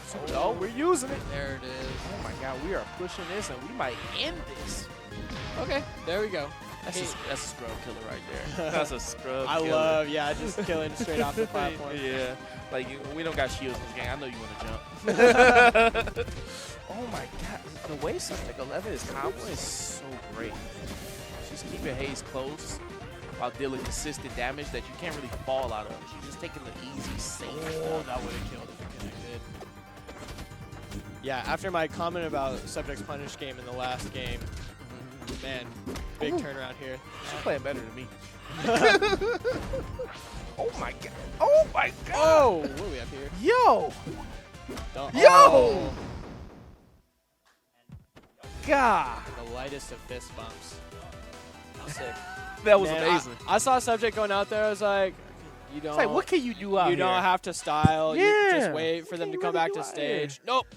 But hey, that was amazing. The wave dashes, the out, like just pressuring in. Hayes throwing out, you know, those down dash attacks, those down tilts and those jabs, and hitting nothing. He probably get frustrated. Like, when are you gonna? Oh, there we go. Here I come. Yeah, and I do have to praise Subject for their spacing, just around, around down tilt, dash attack, F smash, just seemed like they were kind of ready for everything. And I would say that Subject was moving faster as well, which matters a lot. We were talking about that with Y and Jason in their set, that because Y moves so fast and smooth, it's harder to take their space. Yeah. But Hayes tending to favor a little bit more static, just kind of hold my ground play style, but then you know exactly what their space is going to be. Yeah, which is confusing, going back to Louisville, a very asymmetric stage with a moving plat, 2 of them, in fact. If you want to hold your ground, it's not really smart to go to a stage where the terrain changes so constantly. But who knows, maybe they just thought, I want a neutral stage. Because the bands were leading up to that game 4 were Merchant Port, Endless Abyss, and Spirit Tree. Stages where, in my opinion, besides Merchant Port, yeah, you can hold your ground. You're pretty much like Spirit Tree, you can section off one stage and stay on plat. And Endless Abyss, there's no platform, so where you stand is where you'll fight from. But the losers bracket has a demon now, so Wow, Big 8 boy taking it to game 5 versus Mystery Soul. really, Are you serious? I was kind of rooting for. I'm gonna say it now because you won. I was kind of rooting for Kobe Jack to beat you. Because I was like, because I play with, I'll play with ZB. I'll play with Fatty Jabbers. I'll play with all the models, and I don't never have a problem. So when I saw you, I was like, yes. No ill will, but I love the reverse 3-0 that you did though. Hey, I've been waiting for our Dome Park run back. Oh yeah, that's the last time we played. Do you remember? Yeah. That was my second tournament ever. And I had to run into you. I mean, it was either you run into me or Jarek would have had the upset. Hi. Good timing. Remind them that we have a secondary stream. Oh. All right. What's the name of it? Yeah, so yeah, there's a lot of stuff going on. So we actually have 2 streams at this tournament. Jarek wanted me to remind everybody.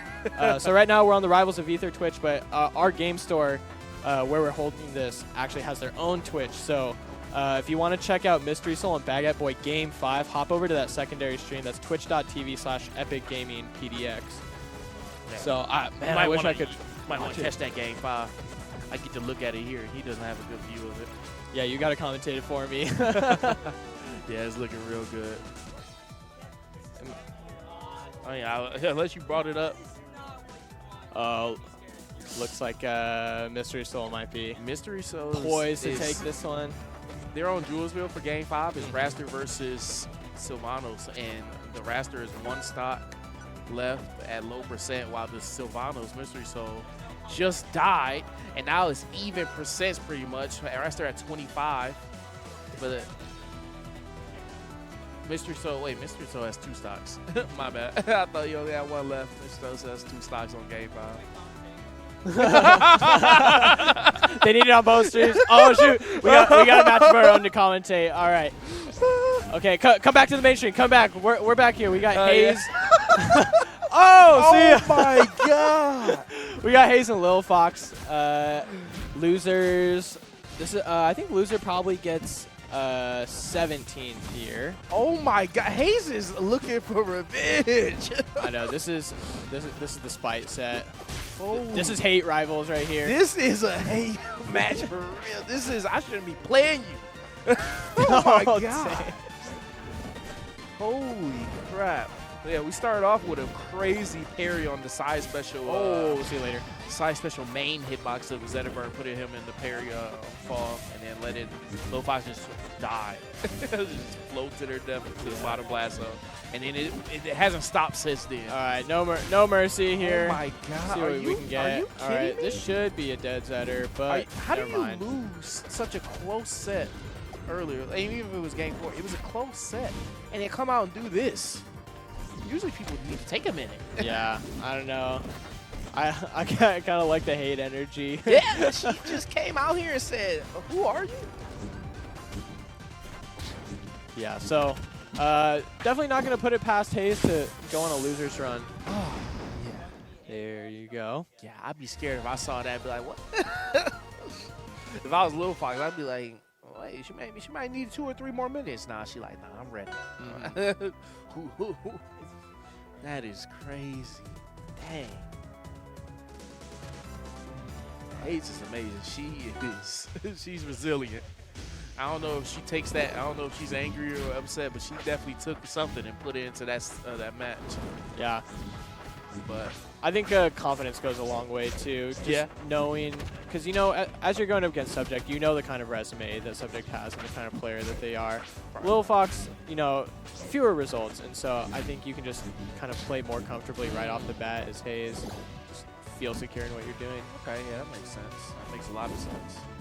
And, you know, Lil Fox actually donning the Jarrett custom skin here, which is a skin that Hayes has spent plenty of time beating up.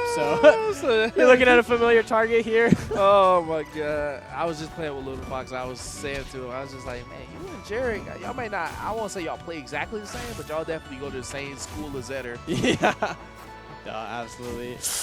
Jarek, of course. Yeah, that's hard to Down DI. off the side. Yeah, that tipper back here. Oh, it's such a rough tool to DI to just contest in general.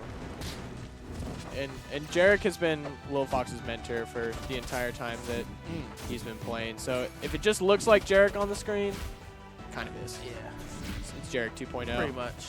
Well, hair. Yeah. Is that still Jarek? Definitely. I don't know why they don't never doubles. Why they don't never just sign up for doubles together. I know, real. Same person. All right. Even it up, 2 stocks apiece. This stage, of course, very good for honestly both characters. But Yeah. I mean, if you're Zetter, though, yeah, when you Zetter, to kill earlier is always going to be good for the person who wasn't killing the last game. It's always going to be better for them. If not just better than the last game. Oh, Yeah, I see Deno asking in chat who won. It was Mystery Soul won that set. Game 5 wasn't as close, but well, yeah, it wasn't. seemed like a good set.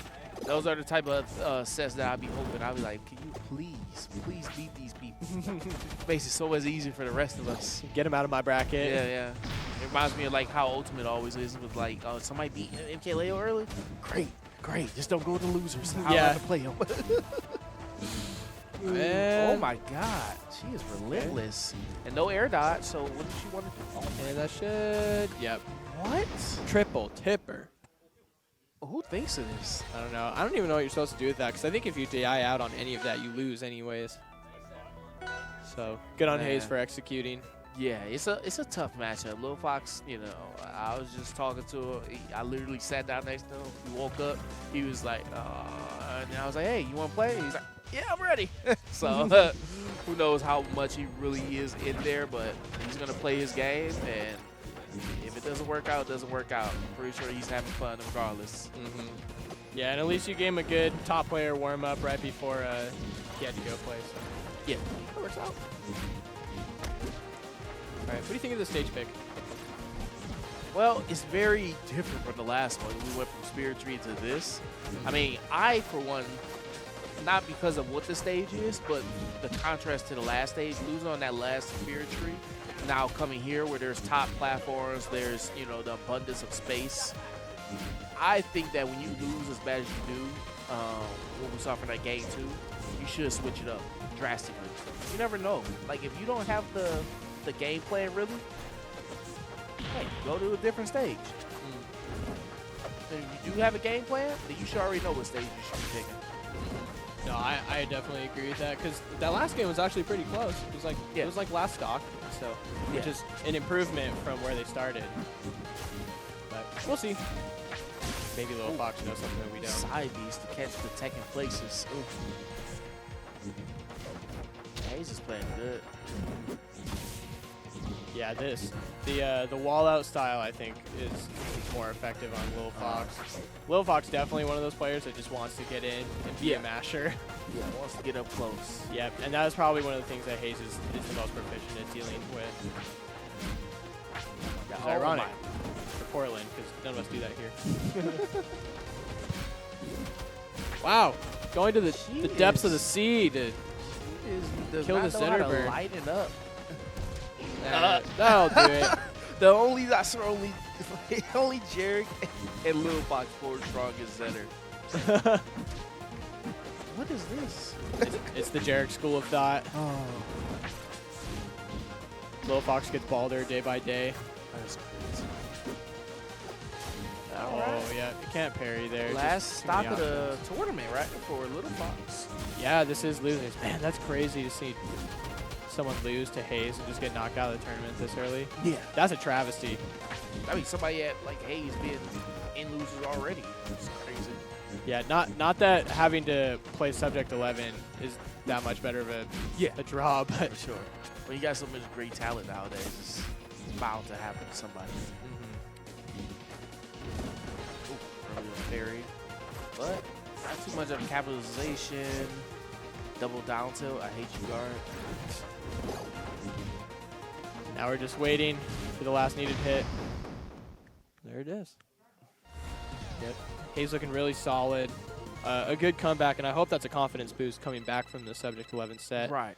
I want to see Hayes continue to make some waves as we move into top 16. But Yeah, she's such a great player. We saw so many great things from her there that I rarely ever see a Claire do. When she did the nair to the down air to the forward strong tipper, I was like, ooh. yeah, that was gross. That was definitely the clip of this set. Yeah, that was nasty. So And that's only a little bit of what she can do. moving forward, looks like Hayes is going to play Jason Thorano, and that's for 13th. Loser gets 13th. And then Hayes plays the loser of our match. So Hayes looking at some more Forest Burn. Yeah. And that'll be for top 8. So. A lot of Sylve, a lot of Forest Burn in this bracket. Sylve is everywhere. I don't know why that character is so freaking popular. The character sucks. Stop playing that character, guys. You know what I was actually thinking? We have 3 Forsburns and 3 Ranos. We should do a. I'm we in should your do- headset. Get out of here, Jared. We're talking. We should do So this is the Force last versus set? Rano Cruz. This is the last set of your pool. Yeah, are, And we then doing, after this, we'll be done. are we doing Baguette and Ruby? Yes. Okay. I was going to have them play on secondary stream, and then I was like, you know, I'm going to prioritize running the official Rivals Twitch. And also, Big Ed, I'm going to let you not die. Because he was like game 5 of Mystery Soul and just having Yeah. a heart attack. And, We like, just you heard need to people breathe. screaming. We didn't know what was going on. It was game. He SD'd 0 on game 5, which felt super bad. But it was still 2 stocks to 1 game 5 with Yeah. Mystery Soul, Mhm. which is nuts. Yeah. I was playing friendlies with him earlier, and he was crispy. His spacing his is good. punish game's gotten better. His punish game is good, and he wasn't. I think most importantly, he wasn't getting hit by anything lazy. Yeah. Dude, I love looking at chat and seeing Get Water Fox. I also love hearing Cork saying, God, I hate Jarek. Jarek's layup plan, I hate this guy. We were talking about Fox and how you trained him up weird, just getting balder day Yeah. by day, throwing out his down smashes, Definitely a smashes. Batman Robin type thing going on there. I don't know why y'all never doubles. Oh, God, no. Fox is not good at doubles. Yeah, there's actually some Rivals community lore that Fox was awarded worst doubles partner. What? Yep, he tied it with Bucket. I told him he deserved it. Yeah. All right, I'll let you guys commentate. Alrighty, going into our last set here, Baguette Boy versus Ruby Rose Crowds. Crazy lore. Ruby was also at Dome Park on the Grass 2018 with us. Oh wow. So there's a lot of longevity here in this room. It's kind of cool to see. People who stay and stick with the game.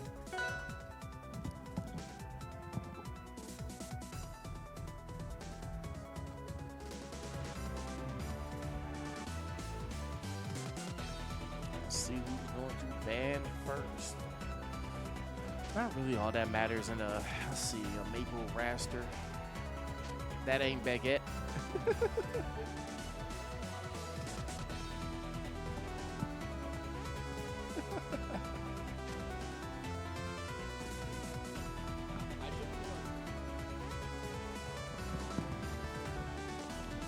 Fax machine saying that ain't Baguette Boy. Is that Baguette? That is Baguette on the right. Don't know your peoples. That's Baguette Man. At some point, everybody does have to graduate from being a boy to a man. Oh my God. Oh, And once again, I have to say it again, but losing a set into, hey, get on stream. I mean, hey, that's what the TO said. But the composure from these players to say, yeah, I just lost a really close set. Let me get on stream. although I will say, like, as Baguette, getting that close to winning against the 3rd seed in the tournament, Yeah. like Yeah. you have to feel pretty good about that. I don't know what kind of expectations he had, but Right. I I don't mean, the think expectations from everybody watching were not that. So. yeah. So I don't even think it's necessarily that bad of a thing for him to go on while he's still playing hot. You know, for what his kind of predicted skill level is going to be for the tournament. And also, this is our last pools match. After this, we're going to top 16. Okay. Okay. We'll see what happens from there. But Right. We got a very old school matchup of a Maple versus Rast with some very fancy footwork going here in combos. Oh, damn. crazy. I know he wasn't expecting that to hit. Were any of us? Oh, man. That's unfortunate, but hey, that's how the cookie crumbles. We're both on even stocks. However, Maple is at 100%. That should be it. And No we longer. are losing that stock. We are no longer even stocks, ladies and gentlemen. See ya. Yeah, not like it's, you know, there's any good Raster DI because they can just follow anything. But Yeah. it does look like Ruby has been falling for a lot of the more simple Raster tricks. Like, Baguette's been lining up those sweet spot F claps pretty good here. Bacon is doing some really like scary reads. Yeah. And then when it's not a read, it's just a full-on combo with that Raster combo being there. Impressive, decisive, shows that the mentality is strong from losing that, you know, close set that we saw. And Baguette looking like, you know, the clear and cut winner of this set, Ruby Rose. So what can you do? I'm honestly really excited to see losers side top 16 because there's so many killers still. Yeah. Like you got Hayes, Rufon, Stevie, Frigo, Zoomander, Colby Jack, and then whoever wins this set. So I feel like all of those sets have the potential to go to Game 5. Yeah, a lot of unpredictability up in there. Anything can happen. Oh my God, we got a Whoa. Tempest speaker. What do we do about that? I swear, I gotta put these Tempest pickers on the list. What? Oh, see ya. You know, I get it. You're trying to get away from that fair that you know is coming. However, your DI just you gotta DI at least letting them at least try to get the fair. He's wearing the appropriate skin for that kind of DI though. Blue DI in the down to a forward tilt, no sparks, no purple. How else do you explain it? Channeling the spirit of blue. Oh my Right. God. And Ruby actually in the lead right now because of that early kill. Probably not for much longer though. Yep. There goes the lead. But Maple just needs one good hit. Maple combos are pretty simple and clear as to what you can do and want to do. Oh. Are you? Oh, I think down smash. Yeah, I think so as well. Down smash. I actually don't think down smash would have killed, but Yeah, probably not. But like, I don't know what's if better you to go re-wrap for. at that, you can just tether to the person after you down strong. Like, that's what I thought was gonna happen. But now may pay for those ill decisions. Yep. And that might be a stock right there. Yep. Yeah, Just like it. Yeah. Yeah, you got to be really careful. You might DI out on the F tilt, but that slipstream is coming, and if you're holding in, it's just going to bring you right back to the raster. Right. And the raster here has the slipstream at platform height. See ya. Like, I totally get why, you know, Big Boy was doing that. Having that platform there and having slipstream at those heights allows you to dash attack at just, you know, unpredictable speeds. But you're playing too far inside Maple's range. That's why you got forward strong there. And I also, maybe I'm wrong, but it doesn't really seem to me like Baguette had a reason for sitting on the plat. You know, that's like kind of the misconception about camping. It's like you can't just camp to camp. You need to have camp with a plan of how you're going to punish something. Because people will notice if you're just camping the same way. Like, if you're just wave dashing left and right, you're just doing the same thing. And you get F smashed for it. Yeah, F smash for it. Luckily for Big Ed Boy, those combos still clean, still paying the bills. And we are going to game 3 with a 2-0 positive lead. We are on match point. Anything can happen. Steely, cold, cool, calm, collected, Yeah. cucumber. Yeah. Speaking of Ruby Rose, yeah, anything can still happen. As we've seen from our co-commentator here, anything can happen. You can be down 2-0. Anything can happen. You can be down 2-0 and still look like the obvious winner. Yeah, hopefully I'll start game 1 against you without any of those kind of scares. We'll see. Hey, listen. If I go up 2-0 and you start making a comeback, you can have it. You can have it. Good to know. But game 3, we're going to Whoa! Fire Capital. And you would think people are going to live longer here. Definitely lost the stock early, I would call it there. For sure. Yeah. Great combo in there. Yeah, and that's actually pretty hard to DI. The percentage was low, but yeah, you want to DI out so you don't get hit by more stuff. See? I think he's dead. Don't save. Dead. Okay, good. No, you're right. Oh, we got a little vicious bind. Love to see that. I don't know. I feel like when tournament mode is off, that feature should be off, but who am I to say otherwise? You think they got the time to... Never mind. Let me not talk bad about the dev team right now. We're talking about how much time the Rivals dev team has had. Yeah, ladies and gentlemen, we are game 5, and we are having a great set between Maple and Raz. I don't know about game 5, but sure. We have a potential game 5, but we're going to be at game 3. That's how you save it. That's how you save it. Oh, man. Hey, Ruby Rose would love it for it to be game 5 right now. Yeah, and this is actually even right now. Whoa! The Big Ed Boy heard you. Said what? You said what? Oh, I thought that was going to kill. Yeah, it's sparked. They could have. Oh, I don't understand. Like, not to harp on like anybody can mess up, but Oh. I don't understand how you not ready for somebody to carry your Lily Can't be doing in front that. of you, and then you do that. And, That's just nerves. Yeah, Ruby also hasn't really done anything. that's it. Yeah. Oh, not quite. Just barely. Ruby hasn't really done anything about the slipstreams, and that's a huge part of this matchup. Yeah. Baguette Boy throwing it.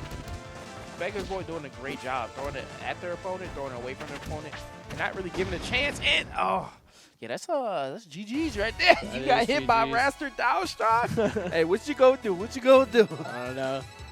And that's also GG's on our commentary block. Yeah, ended with a 3-0. Yeah, so we got top 16 coming up. I would imagine that the winner sets will be on this stream. So we got Elkies, we got Wowls, we got us two, Yeah. we got Y, Subject 11, Mystery Soul, and Outcast. I'm guessing that all of those matches are going to be on this stream, and then on the loser's side, probably on the Epic Gaming PDX Twitch, we got Frigo, Stevie, Zoomander, Colby Jack, Jason Hayes, Baguette after winning that set, and Rufon. Yeah, the best thing about naming all those names, you really know most of those people. Like, that just goes to show you there's great talent in this bracket. Even if we're missing, like, a couple of heavy hitters like So Right with MSB that unfortunately couldn't make it.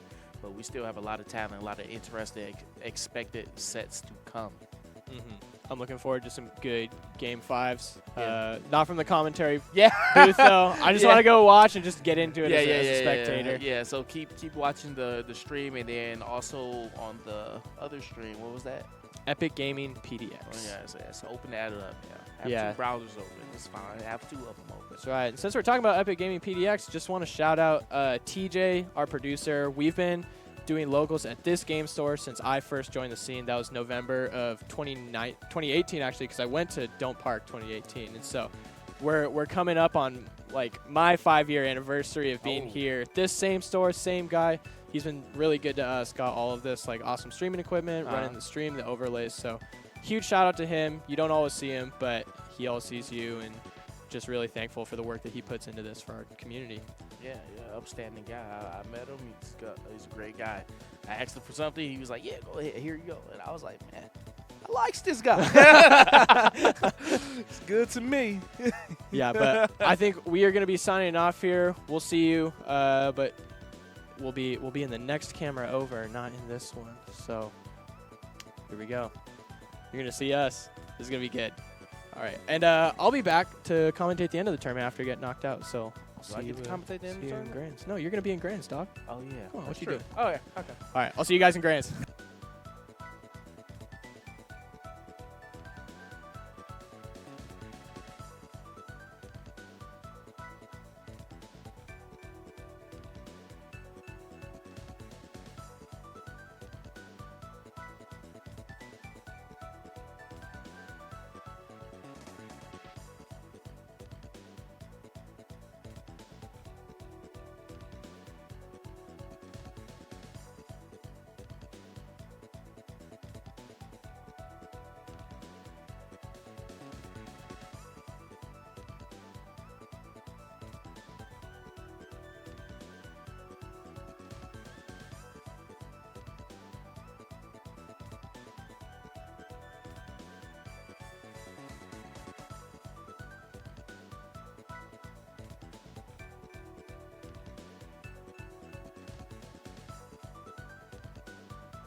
I love how there's like 5 messages about telling Fox to get water.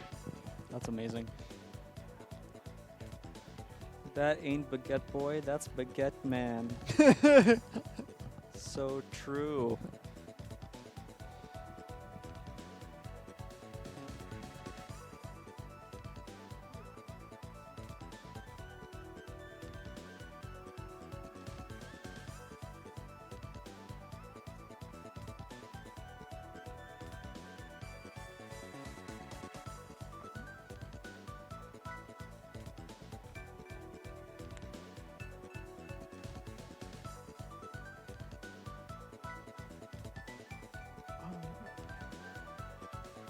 So this is primary. So I think we're going to be doing a lot of the winner sets, which all look like bangers.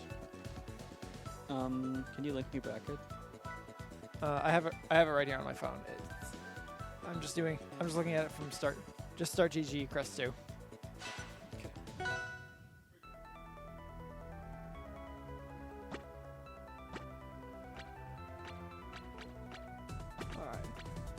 All right, so it looks like we're starting just at the top with elkies versus wowls. So this should be a very good set.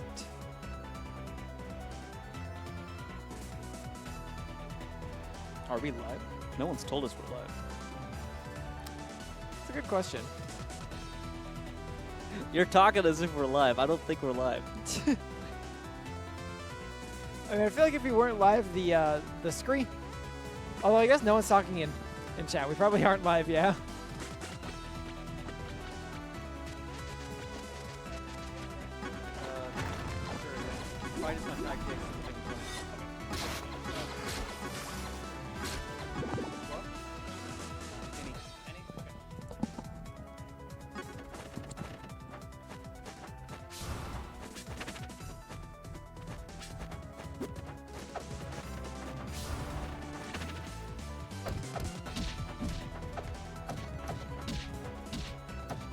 Would you look at that bird go?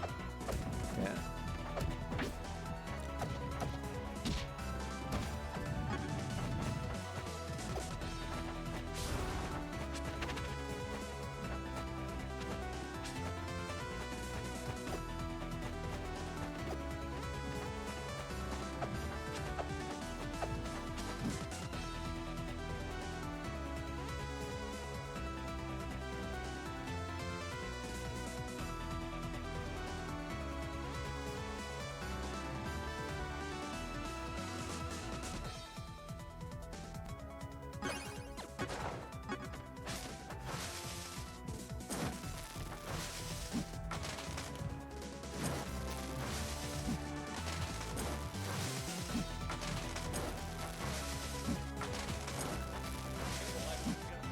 Oh, we are. Oh, we are live. Ah. Someone should tell us that we're live when we're live. Instead of just... I'm just gonna sit in the invisible microphone behind. Okay, never mind. I gotta get to work. Wait, can they see us? Yeah. They can see us. So they've just been watching me staring at my phone the whole time. You could have just told me that we were live. Okay, so elkies versus wowls. This should be a 6 set. Wait, there's no way she's going Marvel, right? Oh, absolutely not.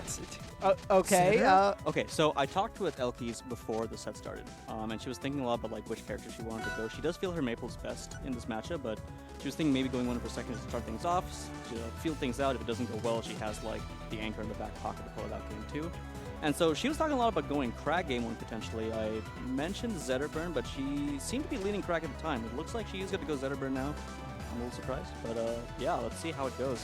I feel like Elkies doesn't pull out the Zetterburn offline that much. Yeah, I think. The only time I can think it really showed up was like in like Grands at Back in Blood 5.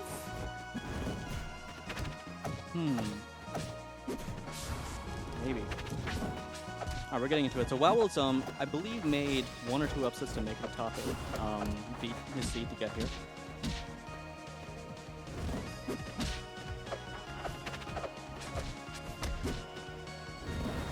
Alright, so far, Elkies putting in a lot of pressure. Just Yeah. catching, Oh, yep, there it is. catching Wowls out of the air over and over again. That's why you. Good read That's on why that she picked movement. Zetter, I guess. Yeah, Zetterbird's aerial hitboxes seem very good for like contesting where Yeah. Raster wants to jump. Yeah, Fireball's just a. Yeah, it seems like a good matchup for Zetter. Jared talks to me about this a lot. Fireball's really good at contesting, at just like threatening airspace, which is where Raster wants to be at all times. He obviously, as you saw there, he just dies instantly.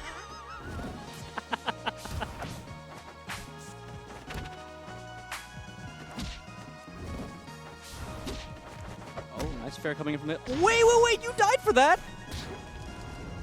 Oh, what an unfortunate trade. Oh, okay, there. Okay, at least gets the scraw back.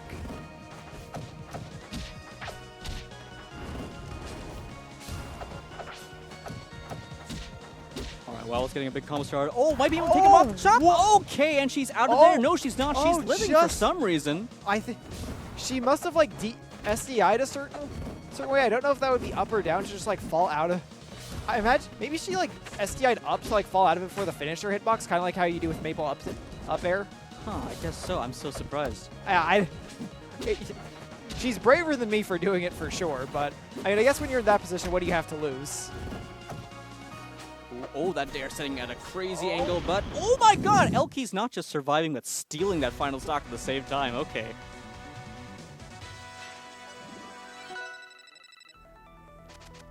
Alright, Zetter looking like a good game one choice. Looks like she's going to stick with it for game two. Yeah. Changing skins to keep Wowls on his toes.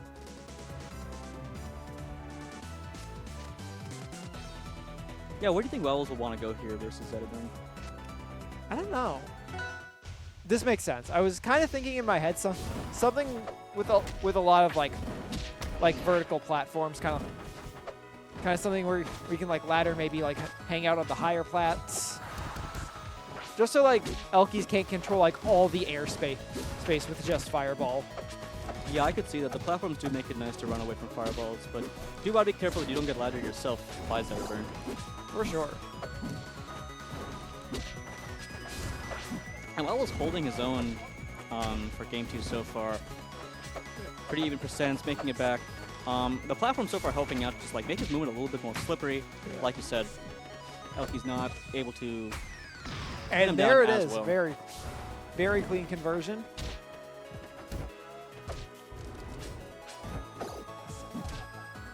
Let's go, down smash. Anything would have killed there probably. Alright, Wowls already getting something started. Big combo, using these platforms to his advantage, getting about 54 damage on the board here. Keeping things going. Zetterburn having a hard time getting in against the aerials, the projectiles, just all of it at once. Oh yeah, Raster up tilt is not a good move, but sometimes that just happens.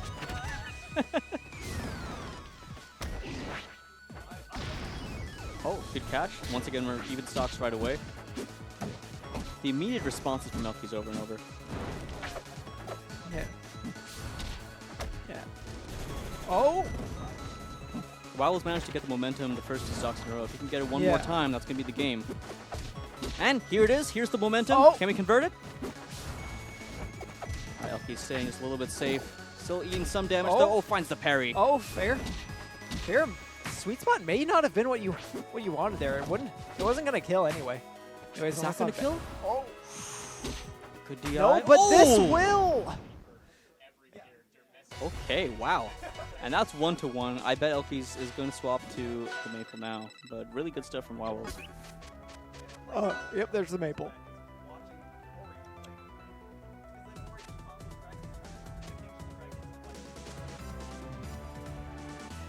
And now it's Elkies counter pick as well. Oh, yeah. I think just shutting down the amount of airspace that Raster can work with probably going to go a long way. But I was talking with Elkies, and she's pretty optimistic about this matchup overall. You know, I think, I mean, a lot of people feel that Raster's going to win. It's not scared to this game, of course. But I was talking with Elkies about this matchup specifically, and she feels that Maple's got a lot going for her versus Raster, especially in Maple's ability to kill and contest with whiff punishes, dash attacks, etc.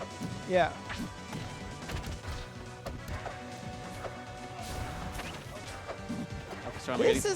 This is kind of an interesting stage pick.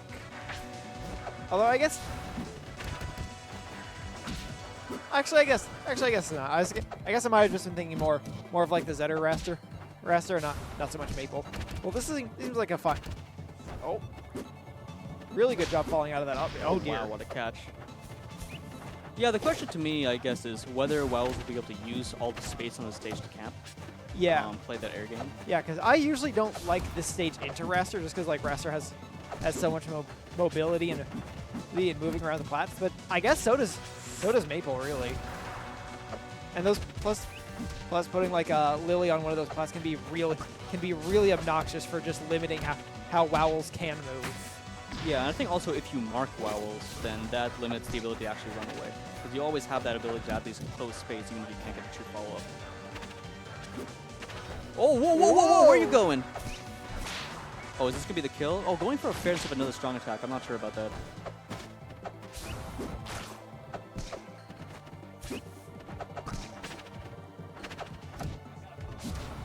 Oh. Oh, are we going to finish the edge guard? No, coming in with the slipstream up here from off stage.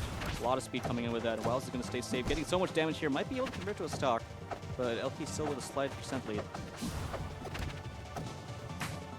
Ooh. Oh, the double clap! I don't think I've ever seen a double clap like that.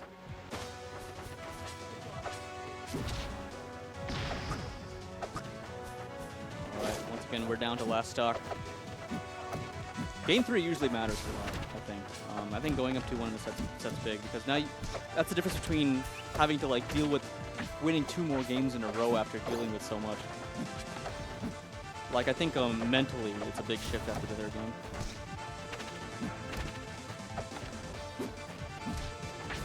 They're mostly respecting each other's space, but ooh, Elk is getting an opening, not quite getting the damage he wanted off of it, going for a read. But we got, oh no! Not the whiff after the parry. While staying safe. Oh, falling out of the up air. Oh, getting his own opening. This could be something. Very clean stock. Good cleanup at the end by elkiies. Going up 2-1. Momentum is now against Wells. He's gonna have to pull something together. But honestly, he's been playing really well this set. Yeah. Obviously, taking game 2 was big, but game 3 was super close as well.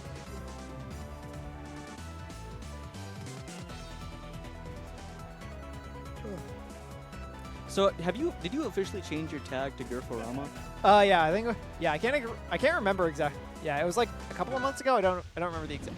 I think I made a tweet about it, so I could probably date it to that, but it was like a couple of months ago. I see. All right, we've chosen Forest Floor. Which surprised me a little bit. I guess Wowls does just want to play the horizontal game. Just play straight ground to ground. I mean, that makes sense when you're playing Raster. I mean, he can also play vertically, but I think this kind of horizontal plays best when you're going into like Maple and stuff. Plus it has a low ceiling, so you kind of get some of the benefits of like playing high anyways. Well, that's true, and this low ceiling is going to make some of those kills a bit more consistent as well. I know Raster wants to kill off the top sometimes. I mean, he's looking at these claps already, not finding them, and Maple's going to take that first stock. elkiies with the momentum. Owls is approaching a bit raw. This is something elkiies mentioned to me when we were talking before the set. So we were talking about like possibly choosing Crag in this matchup. So I asked her, is Wowls someone who likes to camp? Because that matters a lot in the Crag round. And she said, Wowls will keep his distance sometimes, but he does like to eventually run in. And so she's willing to wait until Wowls eventually runs in. Yeah, And I think we're starting to see that come out here a little bit. Yeah, and I think that makes a lot more sense why she wouldn't have gone Crag, because I think Crag's very good into people who don't kind of like tend to commit or approach as much, which can be good into some Rasters, but he's less good into people who just like pick their openings, because that feels like something Raster is extremely good at capitalizing. Just due to like that speed and his aerial mobility. I feel like he'd be very good at capitalizing on the Crag zone as it was. Was for Crags who kind of like to abuse that, or play patiently more rather.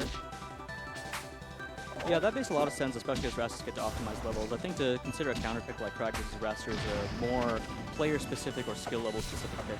Yeah. Oh, elkiies has a big opening here. Not converting into a spike yet. Oh, whoa, Wowls. Can Wells take this game 4? Wells has to make this happen. Wells really wants this game 5. Oh, Good DI from This is- elkiies. this is good. Continuing to slipstream. Catching that. Oh my god. elkiies barely living. Okay, plenty of resources to make it back. Oh wait, this could be it. Oh, you opened the shot. Oh, that's got to be it. Oh, and the DI, it Oh. wasn't even a purple. Oh no. But that's the Oh, I guess. Yeah, that was weird. Yeah, I think maybe he might have suspected did elkiies to go for like an up smash just because like the ceiling's so low and up smash is so meaty that it would have killed soon. That he thought it would have killed sooner. Yeah, maybe. I mean, maybe in the is it just a 50-50 that situation? I mean, I guess kind of. If you're maybe offline, you might be able to predict that sort of DI, but or like react to it. yeah, There's like a lot of hit. So, okay, I guess like when you Galaxy, you get like a lot more hit pause, but there you didn't get the extra hit pause. So that's true. I don't know if there's actually enough to react.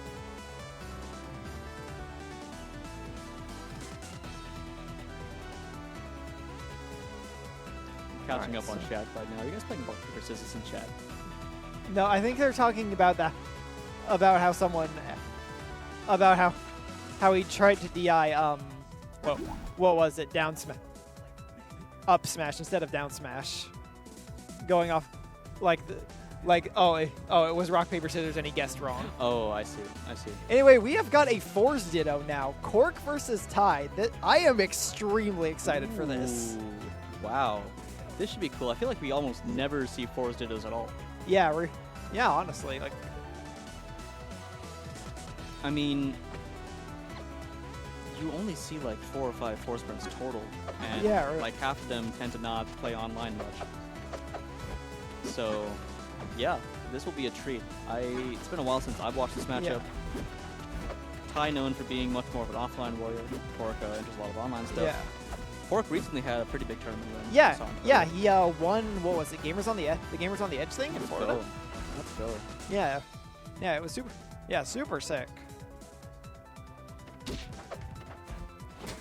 Ty, of course, one of Oregon's best players. I believe number 1 or 2. on your PR? Yes, number one. Number 1. Okay, there we go. Made top 8 at Back in Blood. Yeah, I believe Yeah. he's made. I believe he's top 8. No, he didn't top 8. He didn't top 8 major upset. He got 9th at major upset, 5th at Back in Blood 5, and 3rd at Back in Blood 4. So a really strong play across the board. Looks like one of our force sprints has disappeared. Because right now I'm seeing Ty versus Empty Chair. Okay. It was cost, okay. Oh, okay.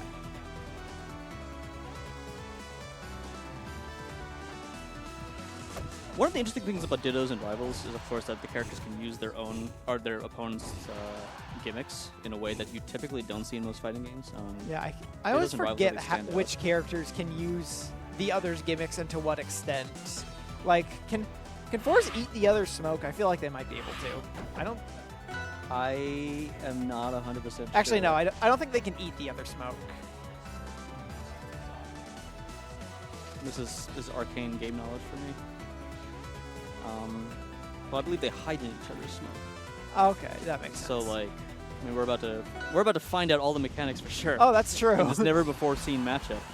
But like, yeah. So okay, well, we have a very smoke-filled screen.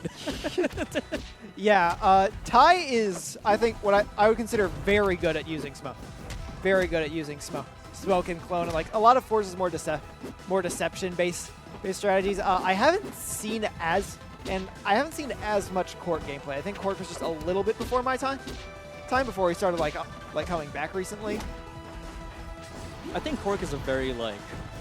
I think this is like a trait you see with old school players in general, where you see this sort of emphasis more on like the fundamentals of fighting gameplay rather than anything more character specific. Yeah, Like, you although- see this from a lot of old school players across games. It does seem like Cork has like a good idea of the smoke. He was the only Force in doubles to actually get combust.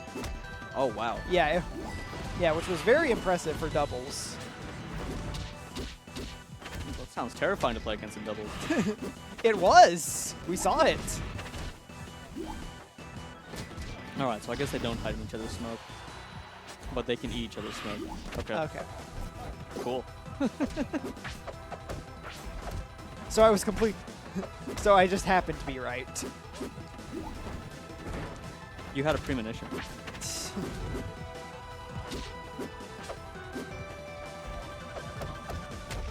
Yeah, it would be good to have this kind of information documented for Dittos. Yeah. 'Cause I think like the quirks of Dittos, they just tend to be like less well known than a lot of the matchups. Yeah. Just 'cause Dittos are rare, and like the Yeah. weird interactions you have with them, like they're not gonna generalize to other matchups well. It would be cool for that to be centralized. I don't know if like Academy has that information somewhere or not, but or MentorBot. That's right, Blair. Go put this in MentorBot. Blair, we need your help right now.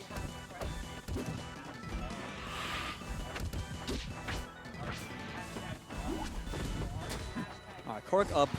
Pretty healthy amount now. Just trying to avoid eating a killing blow. Oh, that back air could have been a strong one.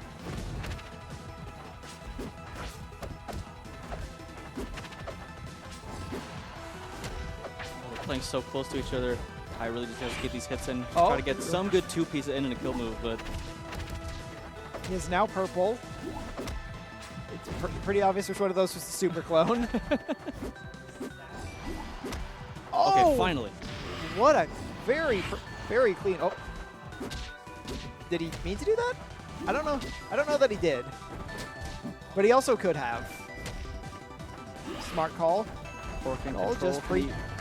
Land this, and that's Oh, it. and what a nice, very clean edge guard. Very smart to just automatically throw something out into the smoke, knowing the fours would try to get back to it.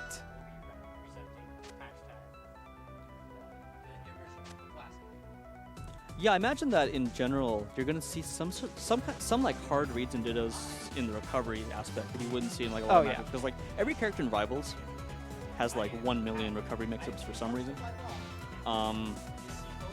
And I think like there's a process of sort of like learning on a matchup-by-matchup basis. You know, okay, these are the steps I need to take with this flowchart, this matchup, etc., Yeah. etc. But you know the flowchart in your own matchup better than any of the other ones because you're the one Yeah. executing your own recovery all the time. So you know what the other forceman's going to do. If you've been doing that yourself as a forceman your entire career. Oh yeah, for sure.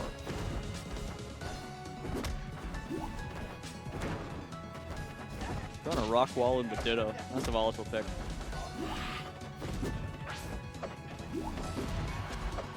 So far, Ty holding his own. Oh yeah.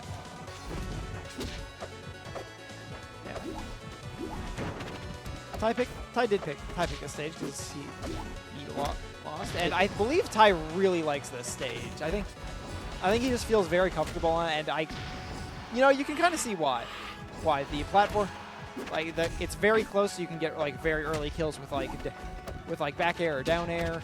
Nair. The plat layout's decent for controlling, for like creating and moving a lot of smoke. Yeah, that makes a lot of sense. Especially if you're a really neutral game heavy player, choosing a stage that gives you the ability to play that neutral and then lets you just like end your punishes quickly goes a long way. I get that impression from Ty that he excels in the neutral game. Definitely. We have a pretty even game so far. Ty could close this out right now. Go up a stock. Oh, burning your resources! That's gonna cost you. And with that, Pork is up, looking to make this 2-0. It suddenly got a whole lot scarier. Oh, very clean. Clean, just rip the down smash. Forsman has that capability. Both these players are very neutral heavy. I think you're seeing a lot of gameplay where each one wants to take Yeah. their own pillar and just like hang out on their pillar and wait for the other one to approach. Yeah, it seems like they want to like smoke up their pillar, then kind of like fall down to like put smoke in center stage, and it just kind of becomes like a game of chicken. Like, okay, are you gonna fall first? Yeah, they're both respecting the 25 feet smoking laws.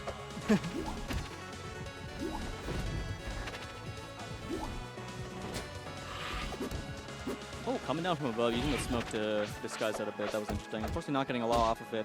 Oh, but this could be big. This could be big. Ty needs to convert. Ty needs to convert. Oh. Can he do it? What? Oh. We'll call that a conversion. Okay. That's a conversion. Guys, it was a pressured mistake. A forced error. Forced error, that's what it's called.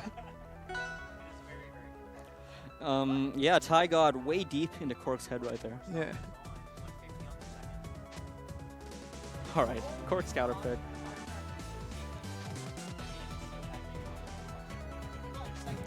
Yeah, counterpicking in the Ditto is extremely weird. Oh, just back here, I guess. I like the way these two players think. It looks like they do hide each other's smoke. It's so hard to tell. So, like, okay, here's the thing. Like, there are certain game states where you hide in smoke and certain ones where you don't. I've been, like, watching farthest, and it's so hard to track, to be honest. Yeah, because if you're in hitstone, it's I've different. kind of noticed, I think they can hide in smoke. It, like, depends on, like, how many seconds the smoke is spawned for and what game state you're in, right? So, like, it's hard to keep track. Yeah.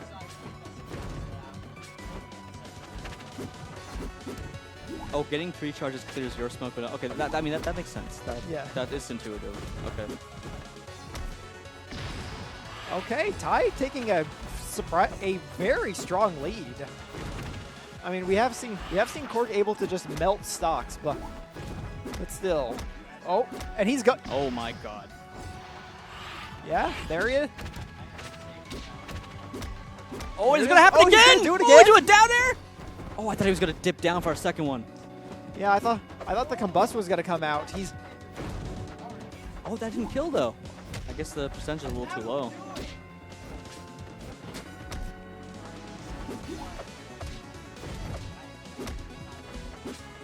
Oh.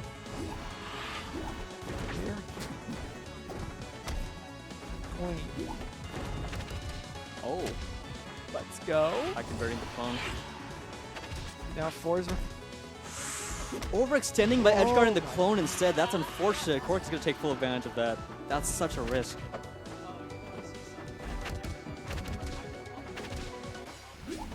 So much nair, and Ty's just gonna try to push.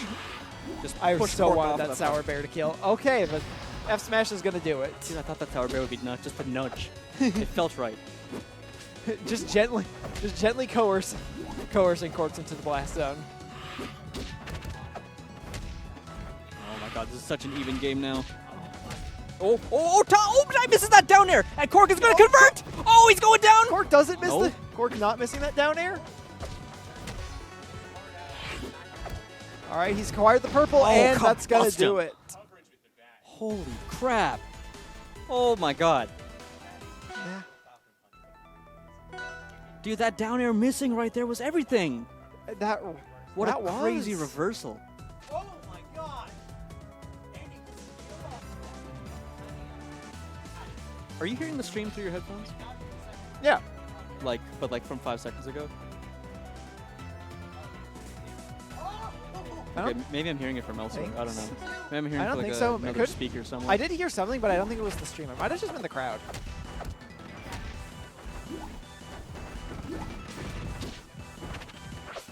All right, so we're going to force floor. I actually was expecting to see all rock ball for the rest of the set. I mean, Oh, this is kind of just Rockwall, but with one lower. Okay.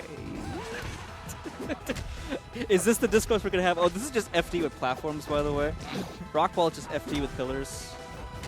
I mean, like, yeah, that sounds weird, but it's like you kind of see where I'm coming from, right? Like it's a similar idea. I kind of see where you're coming from.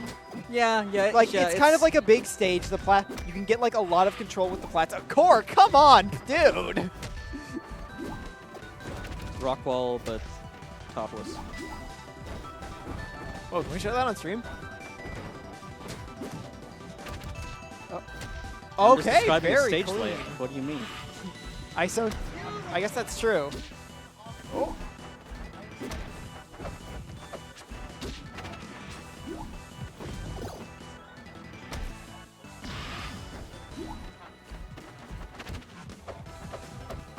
Cork with a pretty big lead. I need to end this quick. Oh, but he's in the corner. That's bad. That's bad. And Cork to take full advantage once again. Look at this. Cork is feeling himself hard. Did you see him just like do that quick teabag before continuing the edge guard? I love that. I love that.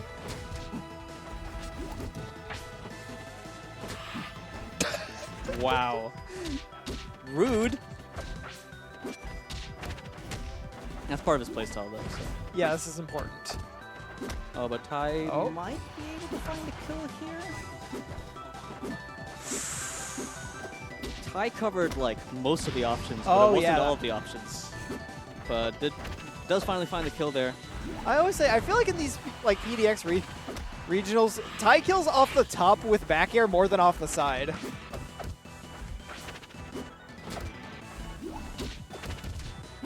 Ooh, Ty racking up some damage. It's not quite enough But he's yet. But he still has to watch out for Corks with the purple. Yeah. Yep. Uh-oh. Oh, just goes to the That's down gonna straw do into taunt. Amazing. Great use of taunt at the end. Yeah. All right, Cork.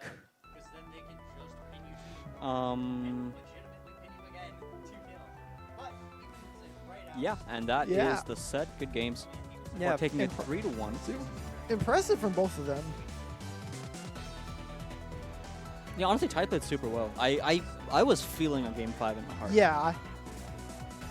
Yeah, at the end I feel like Corks may have gotten Ty's number a little bit, but that was definitely a strong showing from both. I think one of the main trends I noticed, I feel like both of them were playing neutral really solidly. But Oh, definitely. But Ty would drop combos, and Cork wouldn't drop the reverses. That's like the main like trend I noticed. I can, like- yeah, I see that. Like especially when Ty found himself like off stage or in the corner, Cork was on those rinse and repeats. He Oh, wasn't dropping those. absolutely. Cork's edge guarding game was rough. Like for Ty, not like rough in that it was bad. It was quite good. That's the problem with talking about any things in fighting games.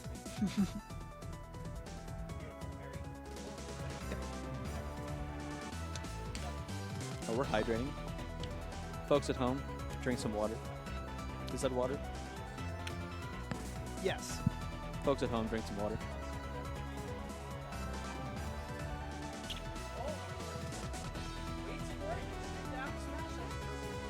And while we're waiting, I guess we can talk. At least we can mention our sponsor, Into the AM. They were very generous to sponsor this tournament. They offer quite a lot of money for the pop bonus. They are a T-shirt company who make designs such as the gorgeous ones you see here, as well as the ones on the secondary stream. This is actually super sick looking. Yeah. It's actually really cool looking. Yeah, no, I checked them out when I saw that they were sponsored. It's like, oh, I don't think I've heard of them. They have a lot of really cool designs across like a wide variety of styles and aesthetics. Really, yeah, check them out. Yeah, big shout out to them for sponsoring this tournament. Absolutely. This is intotheam.com. And it looks like our next two players are up. We're going to have Y versus Subject 11. Ooh. Subject 11 off of a big upset, defeating Hayes 3-1 earlier in bracket with Forsburn. So we're going to have more Forsburn action on screen. Oh yeah, they played very impressively against Hayes.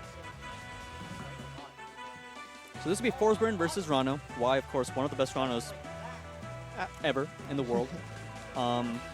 Has been having some remarkable placements lately, most notably third place at Big House. Oh yeah. But Forsburn Rano is interesting. I think this is a match that a lot of the Ranos tend to not be super happy about. I think a lot of Ranos, they don't like that sword. They don't want to have to deal with the dagger. I can kind of see that. Yeah, Rano's best thing is just that he has like these kind of fast aerials that like combo into each other, but they really don't have any disjoint on them. And a character like Forsburn with that sword, with like that consistent sword, those consistent aerials can really mess with that. With his ability to just like use those to control airspace. Yeah, not just control airspace, but control recovery space. I think Forsburn. Oh my god, the recovery too. Yeah, I think Forsburn kind of shuts down Rano's recovery. Like Rano's kind of known for having a good recovery with like a lot of mix-ups, but Force's sword kind of shuts a lot of it down. Yeah. Similar to Claren. Yeah, just those meaty disjointed aerials like Bear and Dare. They are just so good at just rinse and repeating. Not why Rano. Anyway, we're getting started here on Julesville. And why starting things off, getting in there, playing pretty aggressively, trying to just keep Subject from returning to neutral at all. Yeah. Really good pressure game. Oh, gets clipped by the recovery. Didn't want that. Subject will take it.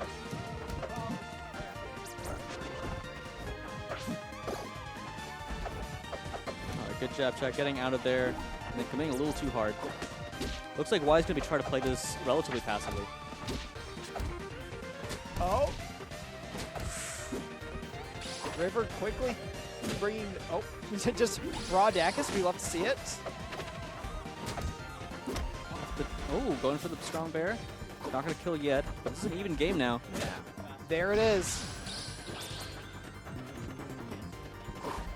The old Rano adage: if you raw Dacus enough, it will hit. Y very happy to have this stock lead. Oh yeah. 'Cause then once you have this, when you have the stock like that, it means you can play like a lot more like defensively. Because like I imagine Needles are pretty good at like, he has like a decent neutral. Like if he's trying to like wall Forsberg out, like he has Needles are decent. They can clear smoke well. But it can just be like some of those hand to hand. This would be like some of those hand to hand. And what's the word I'm looking for? You know what I'm talking about. That Rano can like really, that like where Forsberg kind of starts to shine here. Oh, and a very clean. I always love how Forsberg's up smash connects better. Up smash 1 connects better into down smash than up smash 2. Yeah, that's very, very strange. Okay, Y looking very good for himself. Up a clean stock right now. And is probably going to exercise that kind of defense play you were just talking about. Looking to control center stage. Yeah. Like, see, not overextending his edge guard. Yeah, he's chilling. Oh, that dash attack crossing up is so awkward. Forsberg does that too. It looks so weird every time it happens. yeah. Yeah, there's a lot of dash attacks that kind of have that. Where it's like a quick burst forward and then the hitbox comes out. Yeah, it's one of those things where if you're playing any other character, you're just like, thank God.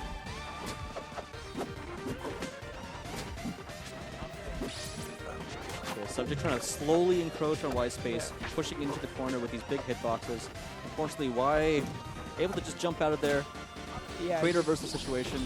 Yeah, really using his good ground speed to kind of punish River, just like throwing out these hitboxes just to hold space.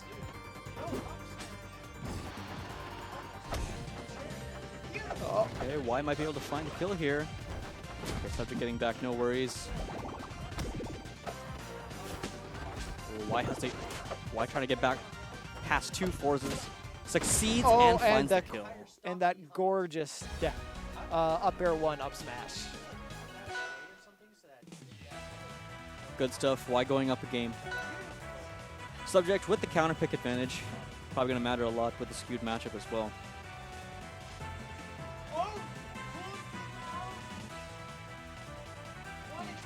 It does feel like right now Subject not able to push the advantage state quite as much as Y is able to, which I think in general is one of the things that just defines like skill tiers in platform fighters. Just how far you can take each hit. And I think Y is just taking his hits like way further, which is gonna matter a lot. Like matchups like don't matter that much if one side can just like outpunch the other really hard.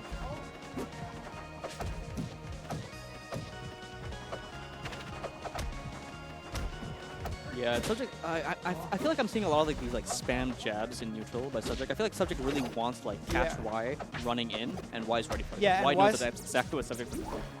Y is on the right Yomi level. Yeah, kind of what I was bring up for. River seems like they want to use like a lot of like Forsberg's bigger. You're just throwing arrows to like control the space and like threaten what Rano wants to do. But Y is doing really good at just like finding the gaps in that wall and being able to punish off of it. And he's getting a lot off of each punish. Ooh, getting some mileage off these jabs. Committing to that charge strong. It's a little spammy.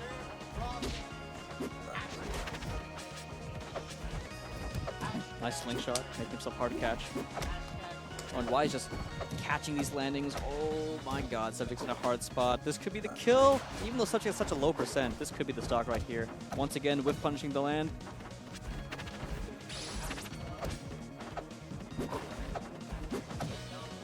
Ooh, barely missing that. That could have been the stock, and this is Ooh, gonna oh. not be the stock yet. That was how I was gonna finish that sentence. Oh, okay, Wise playing a little creatively off stage. Subject just does not want to engage. Oh, the bubble! Very smart use of bubble.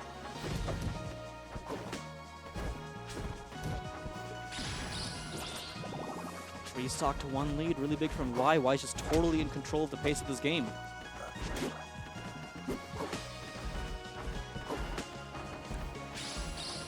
And Subject, dude, Subject looks like he's playing scared. You feel me? Kinda, yeah. Like, she doesn't want to engage, but there's Yeah. no choice for her at this point.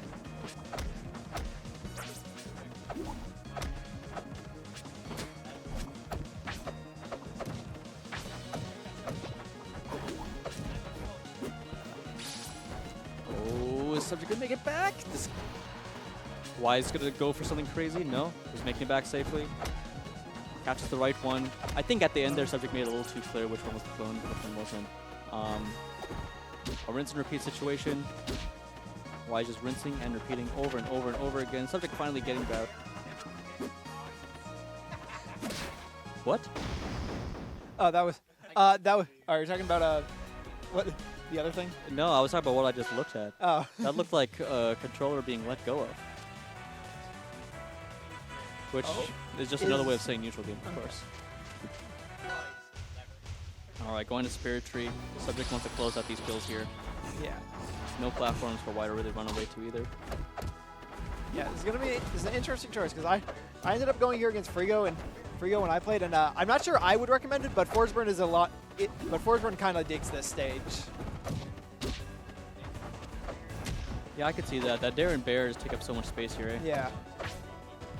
Yeah, it's a relatively small stage, which means Rano doesn't have a lot of space to run away, meaning she can control the space of the game a lot more, and the overhangs are really good for recovery, even though they're also pretty good for Ranos.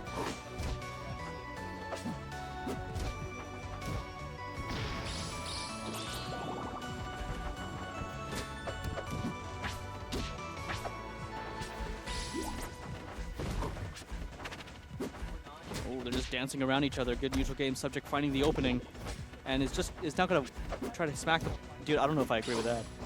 Okay, so it looks like Subject wanted to get the bubble as far away from the rest of the combat as possible, and I just don't know if, like, obviously you don't want to have the bubble in but combat, like but sometimes you gotta focus. Sometimes you gotta prioritize. Oh, good.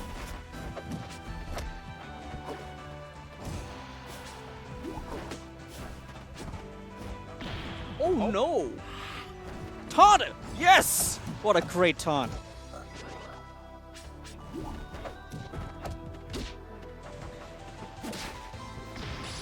Oh, that hits there. Interesting. Yeah, there's a name for that. The Schloppy? Is that the name for it? The Schloppy? Someone told me this like 2 years ago. I've never heard the Schloppy referred to Rano F smash hitting the spiritual Yeah, class. yeah. I think it's the Schloppy. I think that's what I'm thinking of.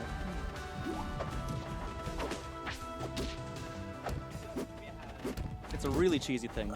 Yeah. They're calling I mean, I the definitely- toe tickler in chat. I I've never heard it definitely called feel that before. I definitely feel that because puddled Orcane down smash also hits the top, hits those plats.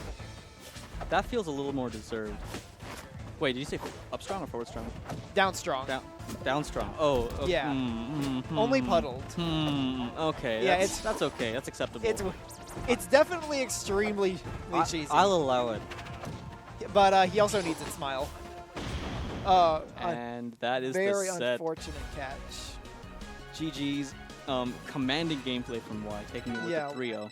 Good stuff. Good stuff. And I think we're about to have our final winner's quarter set. I think so, which is Mystery Soul versus another player. I should know this. 1 second. Versus Outcast versus one Outcast. Ooh, Outcast. Okay. Oh, we have the bracket up Oh. in front of us now. Cool. Okay, let's take a look at the losers bracket while we're waiting. So, it's gonna be. sorry, go ahead. I mean, I was just gonna say. So subject Subject Zoomander. That should be a really sick set.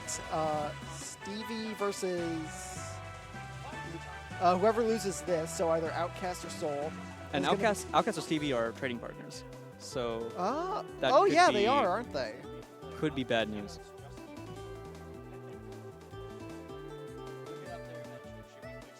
And Rufon is staring down 2 rasters in a row. Who is?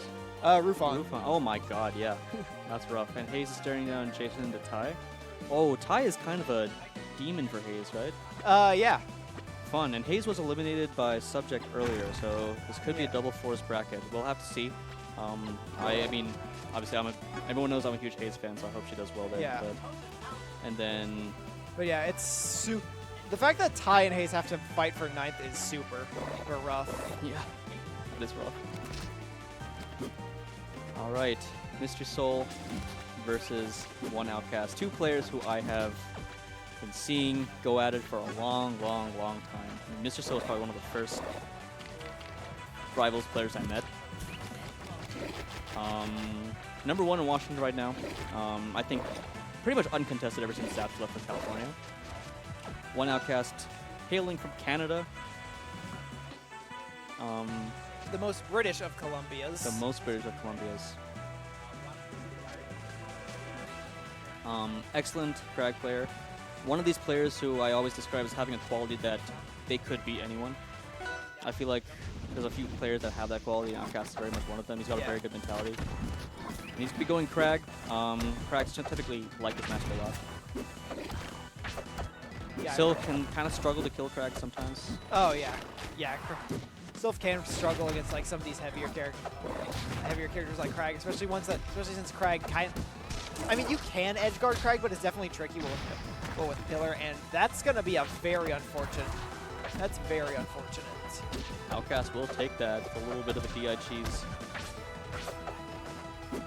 And with that lead, he can afford to play a little bit more passively.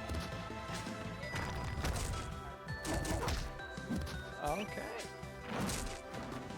Oh, good recovery. Ooh, good edge guard. Using the up strong to take out the pillar.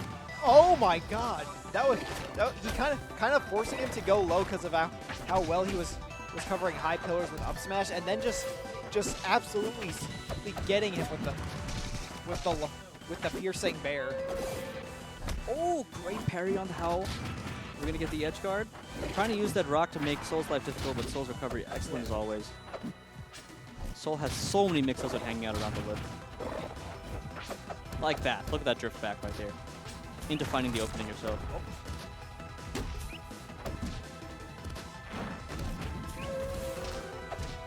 Ooh, trying to go for the howl down smash, but he was still in the Crag roll. It's unfortunate because if he hadn't tried to combo it down strong, he might have actually just been able to like whip punish. Like Outcast was stuck in that animation for so long with all the hit fuzz.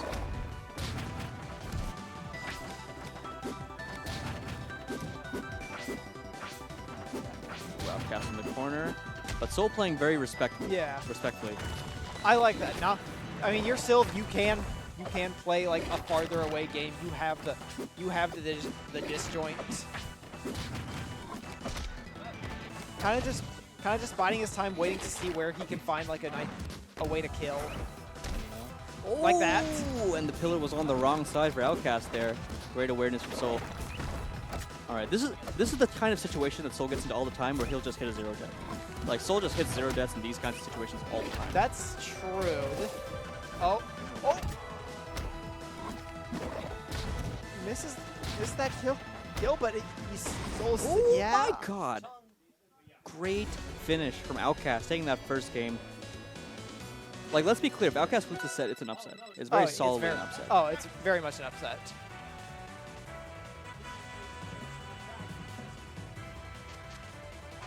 Like, Outcast, obviously a great player, but I'm pretty sure Soul was seeded like 3rd, maybe. Outcast? No, Soul. Soul, yeah, I think Soul was seeded 3rd. We're going to Merchant Port. I was expecting Blazing because that is where Outcast always is. Outcast, it's Soul's counterpick. I'm silly. Oh my. god, just another blazingly fast stock from Outcast. Looks like Outcast was prepared for this matchup. He's looking so solid. Yeah. He could have probably landed a bear there, but he's gonna play a little passive mode, trying to follow up anyway. He's not even letting Soul like hit any big combos either. Yeah. Okay, but this is a little bit of a... Wow, what a parry! Calling out the forward tilt. See, Sills like the forward tilt there a lot because it kind of makes it difficult for Crack to jump off the pillar. Outcast's just ready for it. Weight lands on early and parries.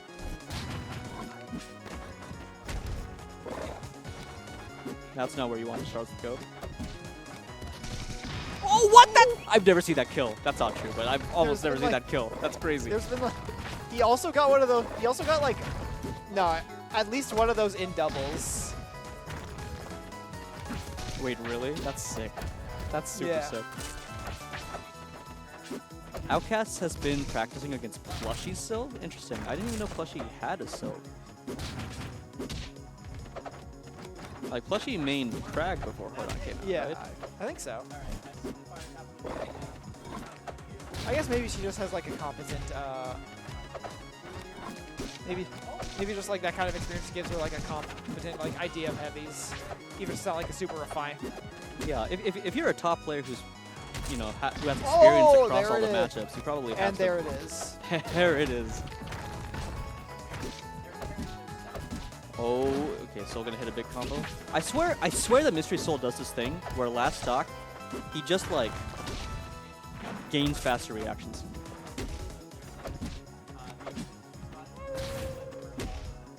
Off the top? Yeah, Off the top! I see what you mean. He's been doing.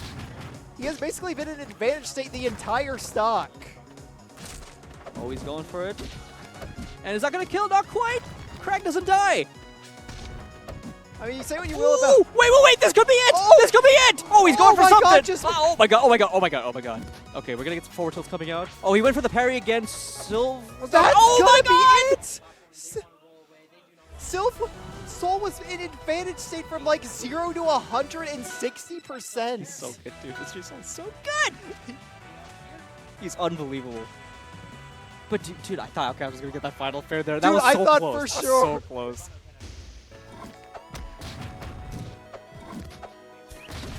All right, we are on Battlefield, Indeed. which this is a stage that I feel like Sylves are very like torn about stages. This is one of those stages where I feel like some Sylves love it, some Sylves hate it, because Sylves combo really well on stage. The platforms are really good for like giving Sylves like these ladder Yeah. combos, but at the same time, you can bait Sylve on the platform so much easier on this stage than other ones, and Sylve's like neutral game options become a lot worse once he ends up in that position. Yeah. I think that's what Outcast is hoping for, to sort of bait Sylve into jumping, get him on these platforms, and just punish him from there. I think that's what he's Yeah, hoping to do. because Sylve is a monster on the ground, but I don't know how great his plat game is. Yeah, it's a little sus. I mean, he has down air, of course, which is Yeah, very good. But yeah. Obviously, he has some really good falling aerials. Like down, fair is great for keeping things out. Nair and Dare can lead to like a lot of strong combo setup. That's Bear might just kill sometimes. ultimately just comes down to the four-air spin, I think. Oh, good up tilt find. Outcast is not able to finish his food here. He needs to. Oh no! That could have been it.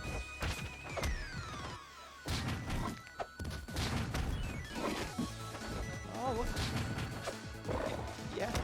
He is just struggling to catch Sylve. Oh my god, so barely out of range there. That tail is not a hurt box. Oh my god. God, now Soul's the one living to 170. It's a little bit backward. Oh my god. What? Okay, we'll play baseball. Sure.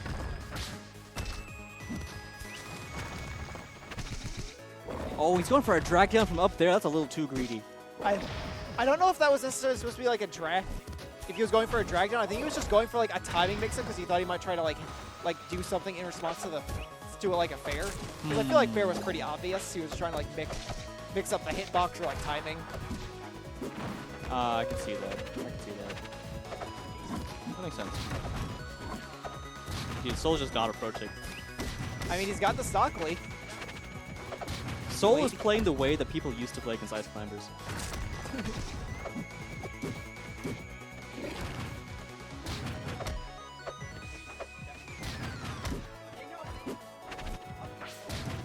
Oh, but this could be the kill. Oh, Wow, that's just the kill! wow. Wait, Outcast to do this. Outcast to do this. Yeah, this is... Yeah, this is not out. He's got to live. He's living. He's fine, but he's got to make the punish game happen. That's really what it's going to come down to here. Can he get the big... Oh, can he get it? Can he get it? Okay, he's got the tech chase. Okay. Okay. He went for a back air for some reason. Oh, no, a little too slow. Oh, he's been going for that side B a lot. Oh, my God! That's not the right up smash. Good down tilt.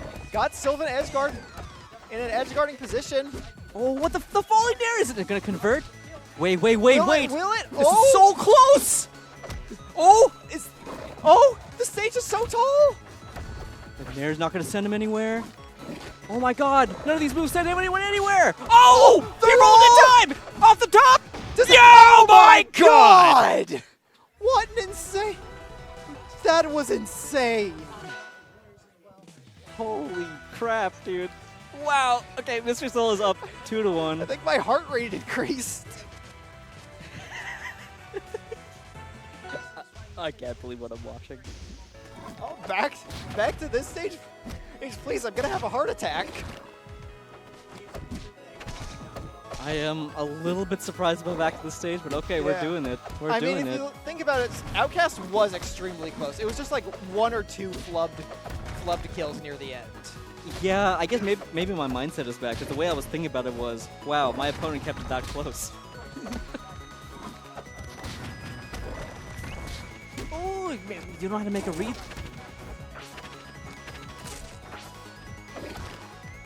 Or maybe you do, I'm not sure this is the best.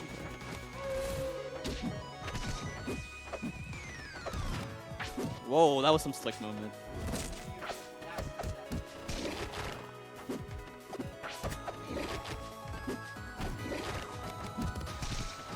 Okay, just chasing with the wave dashes. It's so scary once Outcast is in the air like that. It feels like Outcast only has a few reasons to work with. He's been kind of predictable about it. Soul starts to catch on. He could be screwed.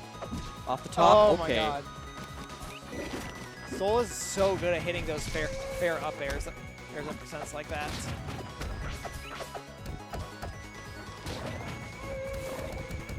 Wow, good recovery. Putting on a little bit of extra credit.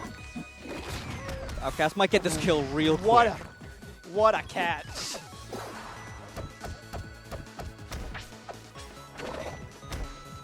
Outcast just keeping this going around the circle. It's taking the lead back, actually. Yeah. Wow. It is dead even.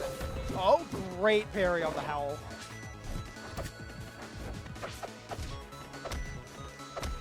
Okay. Doesn't get the triple. Okay, Not quite yet.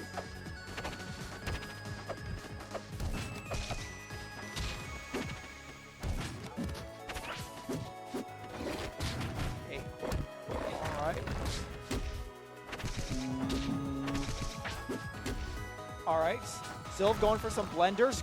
Great bear. Just missing it. He goes for the no mix-up side B, and Mr. Soul totally calls it. Uh-oh. Oh, God. Dying to Sylv jab is not where you want to be. Oh, he's trying to eat damage on last stock here. He's beast dashing around.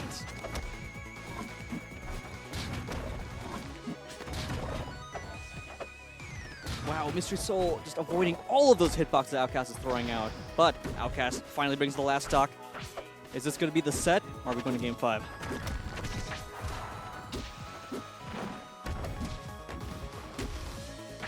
I'm very surprised Outcast didn't cancel off the pillar. Oh, was that meant to be a flower shot? I feel like that may not have been. Oh, wait, he got an opening. See, Crag's opening isn't finished until Silva's off the platforms. Oh my God! Oh my God, that caught! What? I wasn't expecting it to end so soon. You know, I was expecting, you know, one of those Yeah. crazy back and forth Was that, spaghetti like, down? endings like game 3, but Was no. that like? Was still trying to do like? Because I know there's like some weird combo. Is there like some weird confirmed Sylph has that involves like hitting like Dacus or reverse up smash or something? What, can you ask the question again?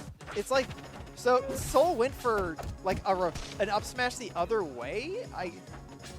I think like isn't and like is there like some kill confirmed that involves like doing an up smash, doing a reverse up smash, or am I thinking of something else? So there's I know like there's up tilt into Dacus, which is the good Yeah. boy. yeah, up tilt stack. And I assume it works in both directions. So, but yeah, I'm not sure what Soul was going for there. It could have also just been an input error. That's true.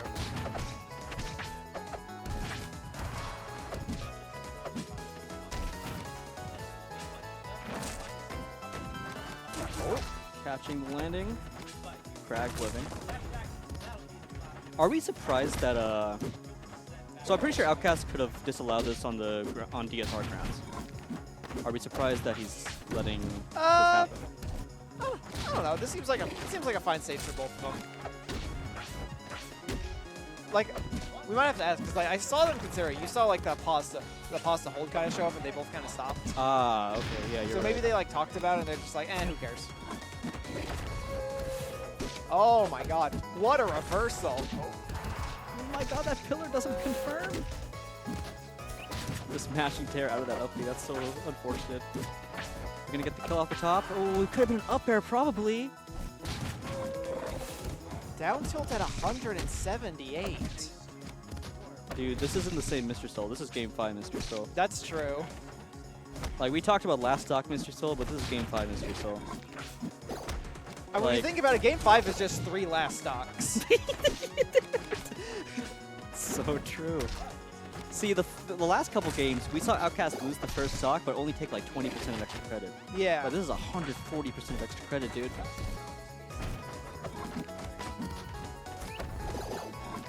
Cool. Oh, that's just gonna kill Yeah. outright. Okay. Yeah, I mean, and it should Craig have F tilt happened. at 222 will kill. Okay. Okay. Oh. He's keeping his back to the wall, very literally. He's got it to survive. Wait, is Outcast gonna take the second stock after all of that? Okay, not quite.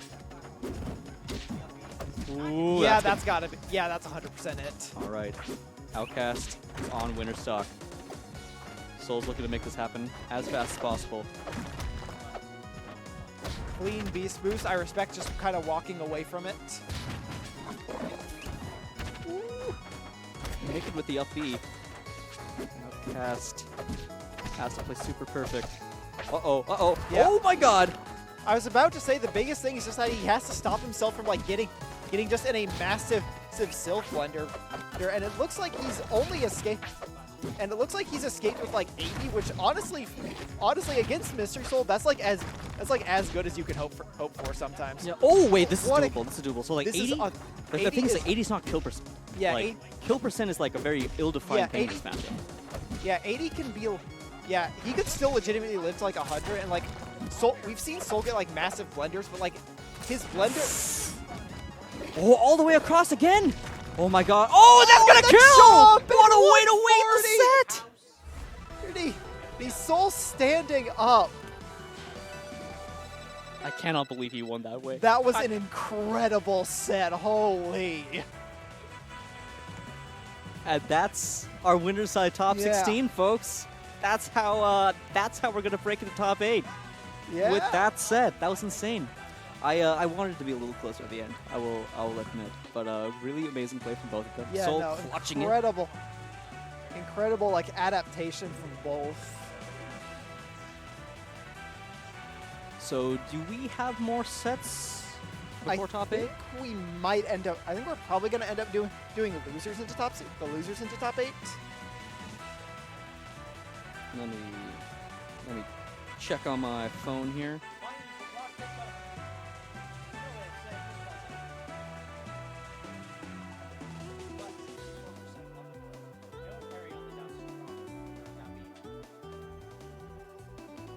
But it seems that we do have our winner side top 8 confirmed, so that's cool. All right, here we go, folks. I got the pick. So, winner side, we're gonna have Elkies versus Cork for winner semis. We're gonna have Y versus Mystery Soul for winner semis. Those are both gonna be really good sets. Oh yeah. I don't know the last time I saw Elkies Cork. Like that's a West-East matchup, so I probably have not seen it. Like that's not a matchup that like gets played like IRL very much at all. So that'll be new for a lot of us, I think.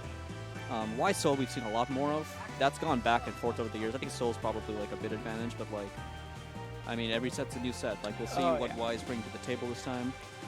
Yo, I don't know if they can hear you because I can't hear you. We might be getting a third commentator. 1 second, folks. Can you hear me? Yeah, I can hear Yes. you. Okay, Tyler Guy popping in here. There's a mild controversy going on given the result of the last set because Soul was under the impression that we're doing a modified DSR rule set, which would allow you to go back to a stage you've won on, provided there was like a lost, or either a loss or a one game in between. But under modified DSR, basically you can go back to the first stage you won on. We play full DSR here.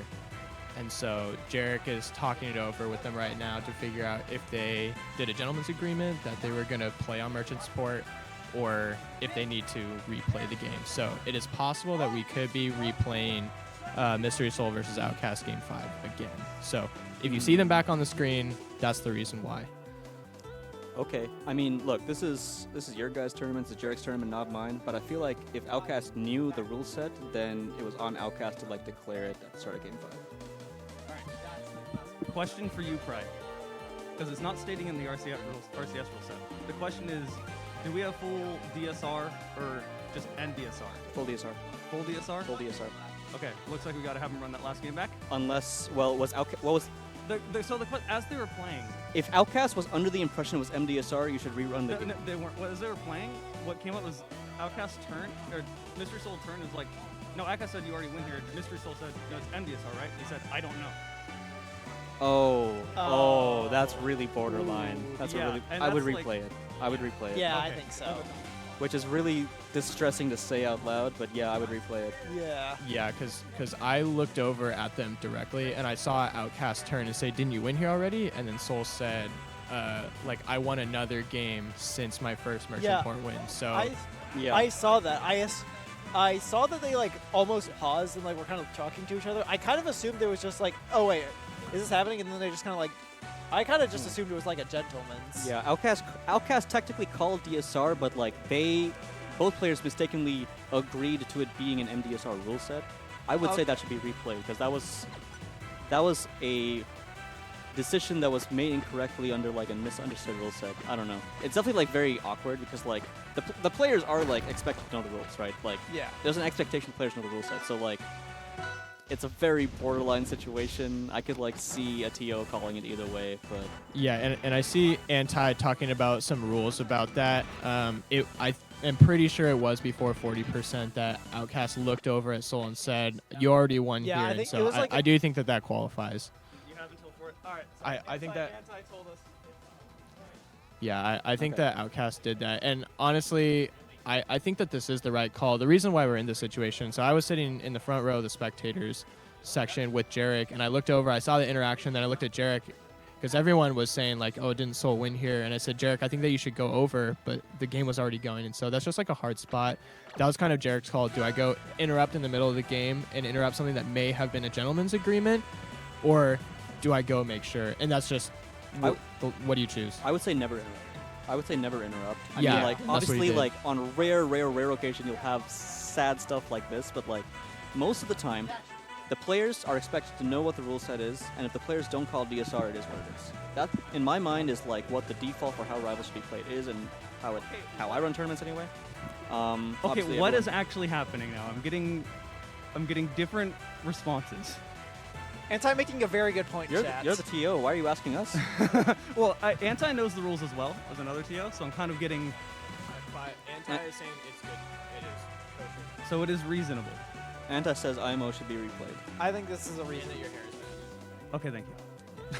Well, actually, he didn't say that. He said this wouldn't have happened if Jarek had hair. Okay, well, Those were his exact if words. the consensus I am getting is to play it back, because Anti did question it and they said they don't know, which was the logic I was going off of. I think in my mind they should, because that's full DSR and you, yeah. I'm kind of leaning replay. All right, Not so- fair to outcast it.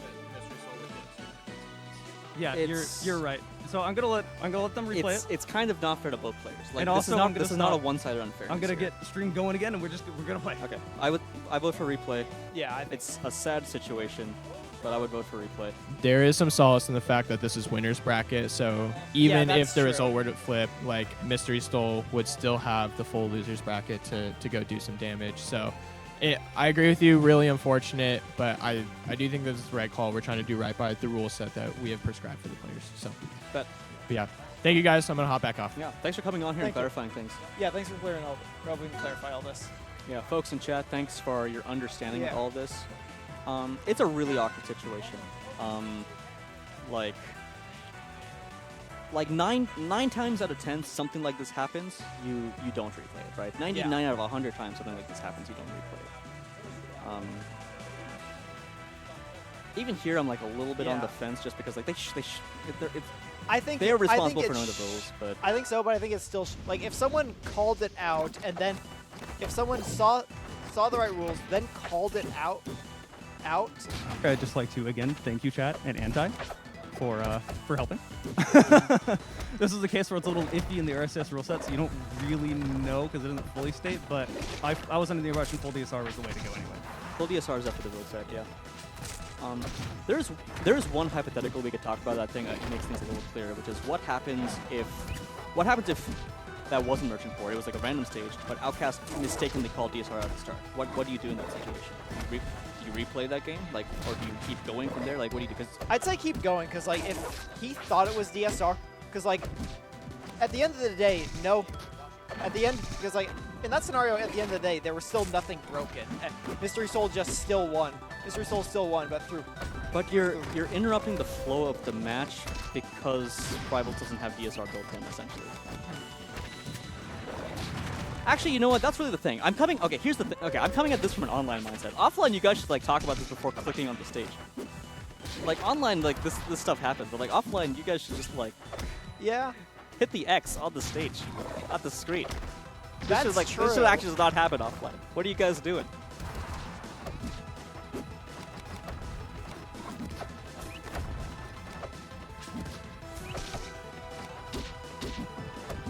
Like, I think the 40% rule probably doesn't actually matter as much offline, like as a principle, but yeah, that's you don't have enough time to usually talk about it on stage. That seems like a social convention. Yeah. That doesn't seem like the thing itself isn't timed, right? What do you mean? What do you mean? Is it timed? Like the actual stage selection screen doesn't have a timer on it. Not offline. I don't think Yeah. so. All right, Outcast is down to last stock again. So with a full stock lead, Outcast has to make this happen. He's got to clear this out right now to recreate the situation. Yeah. I agree with Sky. You should just like ban your DSR pick when you're banning it. And we should like socially normalize Yeah, this. I think. It's just hard to socially normalize offline things because nobody runs offline things. Yeah. Okay, Outcast putting on a ton of damage, has a 140% on Soul. Dude, his edge guards are so bad. Oh my god. Sorry, I just love the mask off commentary.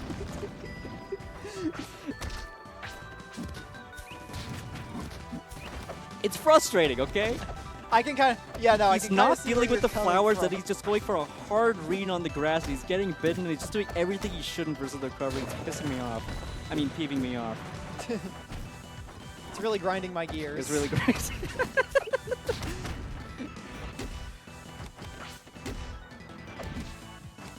Oh my god, Outcast is living, Outcast is living. This is last stock. This is last Yeah. stock. Oh, and he's got momentum!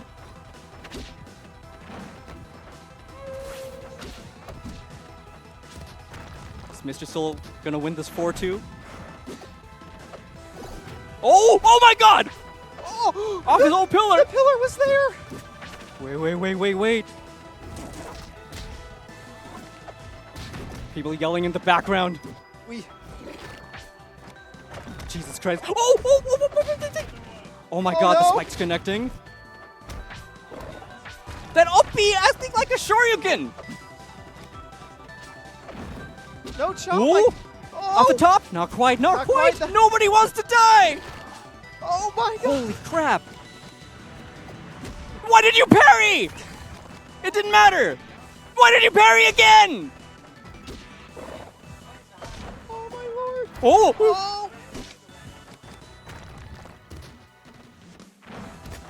Why is he living? Why isn't he killing? Oh my god, he's okay, he's kind of okay. Oh, what a ledge recovery. He's so brave at 240% going for that. He's so brave. Oh. He tried to. Oh, he got it! He Oh did my it! god! Oh, oh my.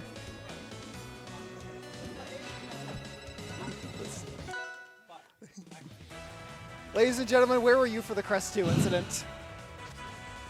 This is the most awkward thing that could have happened. Yeah. This is the most awkward Like, ending this set could have great had. great for Outcast going on, but yeah. Huh. The most borderline DSR ruling of all time. When you call DSR and then don't actually act on it, what do? That's the Yeah. never in X years of running tournaments have I had someone call DSR then not act out on it. So that's for folks who are coming into chat asking why people are replaying the game. That's why. It's because Yeah. it was an extremely weird DSR case, not just that they Yeah, it was missed like- DSR. It was like Like Outcast called Outcast DSR. called DSR, but Mystery Soul told him don't worry about it because he thought it was MDSR, so he just said don't worry about it. So like he called it, but then he didn't act on it. But he was also kind of lied to, but like not intentionally lied to. Personally, I blame Dan for not making DSR automatic.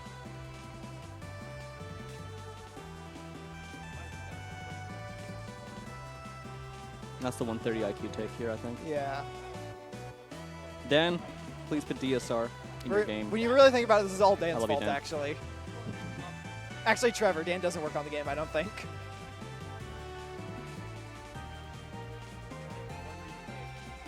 Still, man, that's 10 minutes after the set. It was 10 minutes of deliberation. Yeah, it was 10 minutes of Tio figuring out, okay, how the hell Yeah. do we handle this? Yeah, like the deliberation started like right after the set ended. Yeah. Never once in any rival singles bracket ever has it in MDSR. That's why it was replayed. Yes. Yeah, I mean, it should be full DSR. Like, full DSR is clearly what the rule should be when you Okay, have Lucio, 15 stages in your game. They didn't quit out because Soul thought it was MDSR and Outcast didn't know fully, so he was just like, okay, yeah, it's MDS. Okay, cool, I'll accept this. Yeah. But like he technically wasn't allowed to accept because it wasn't MDSR, but it also wasn't malicious, so it's not like it was. All right, Jarek is here to argue with chat because chat is here to flame. You know you've made it as a region, and you have your first bit of controversy. Is Yeah. this your first bit of controversy? Yeah, we've legit never had controversy That's like crazy. that before. I'm usually on top of it, but like I was sitting there and I heard talking, and people were like, "Well, I'm pretty sure Soul won here." And I was like, "Okay, well, I don't know if they won. I don't want to stop the set." You know, because they briefly said, I heard the conversation, and then I heard, I don't know, and then they kept playing. So I just didn't interrupt it. So if I was on top of it, I would have interrupted it. So that's on me. Lucio, the ruling here is not going to generalize in any way that you're thinking of, I think. Yeah, I think you weren't here for what actually happened and are just making guesses. Yeah, like, you need to call DSR and then not have it happen for some reason, which, like, how often does that happen? That almost never happens. Yeah, because the conversation was Outcast said DSR, and then Mystery Soul said, isn't it MDSR? And Outcast said, I don't know. And that was Yeah. within the first few seconds of the match. So Yes, this was like as the match started. It was fully below the 40% rule. this is our IMO. It should be replayed. Yes. Yeah, I'd also like to point out that chat is blaming us for this. Like literally 10 minutes ago, everyone was saying, "Yeah, replay's probably in order." I definitely I definitely understand where his cry is coming Yeah, from. this and whole that's like this why whole I'm like thing- really this torn just on it. sucks. This just sucks all the way down. It's okay. So let's be clear. It's his fault for not insisting on knowing that it was full DSR instead of MDSR, but he did call it, right? So like that's the reason it's a gray area.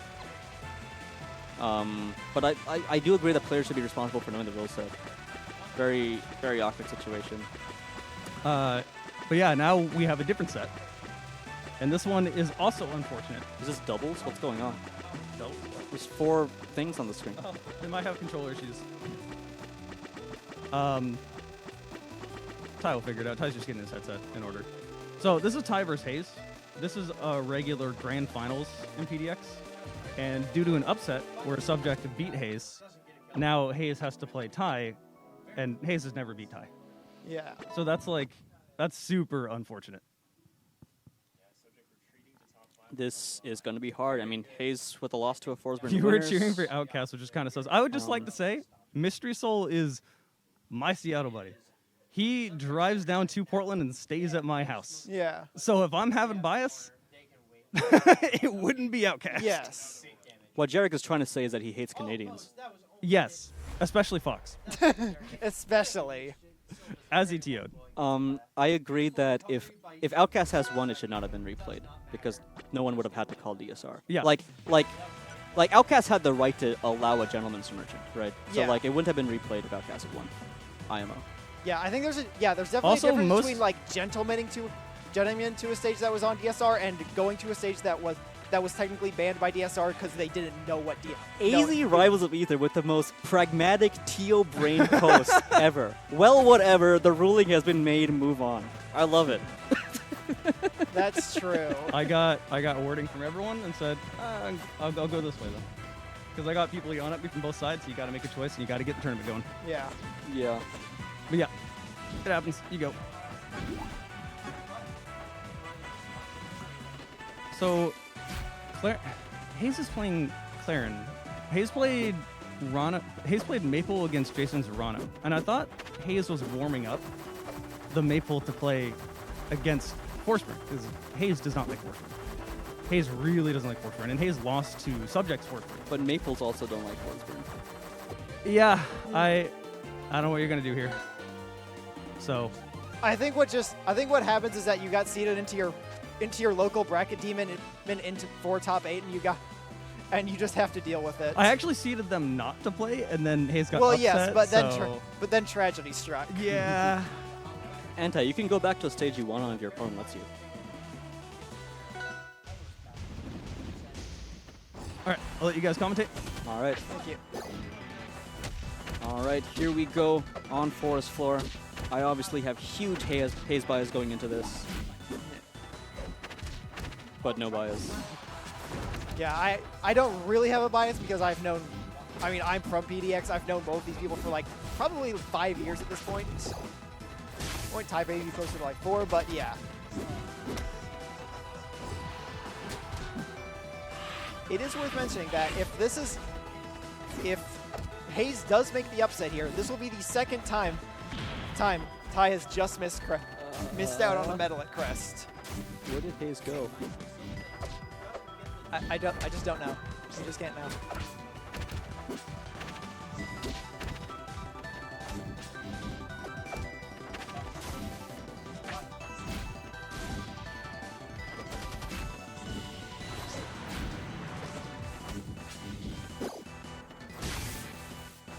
All right, good find.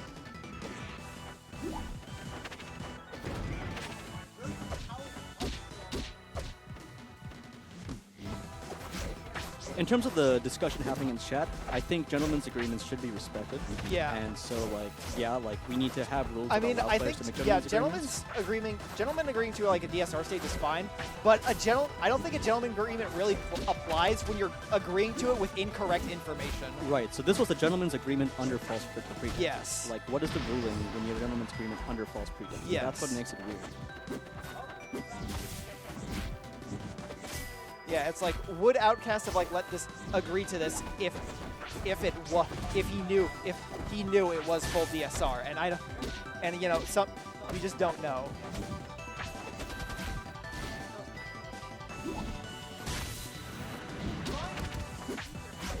I mean, you say it's a clear gentleman's acceptance, but like, it was, Yeah. it was like the discussion happened because they wanted DSF, and then it was under false pretenses that they agreed Yeah. to it. I think it's better to just drop it like we're in another set. I mean, we're in the same tournament, so. Yeah. And again, it was at least winner, so it's not like Soul's out. He's just making a bit of a loser's run now. It's actually both of their faults for not understanding the rule set. I actually completely agree with that. I do think the players have some liability here. That's But, like, totally fair. Both of them do, so like I don't know how to deal with that. Both of them should have known this. Yeah, I do agree with that.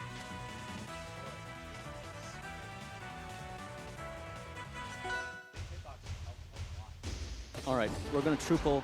This tends to be one of Hayes' go-tos. Hayes really loves this counter pick. I think in general, clearance too. Lots of nice ways to move around the stage. Sword covers the platforms very well. Good for the recovery, good for edge guarding.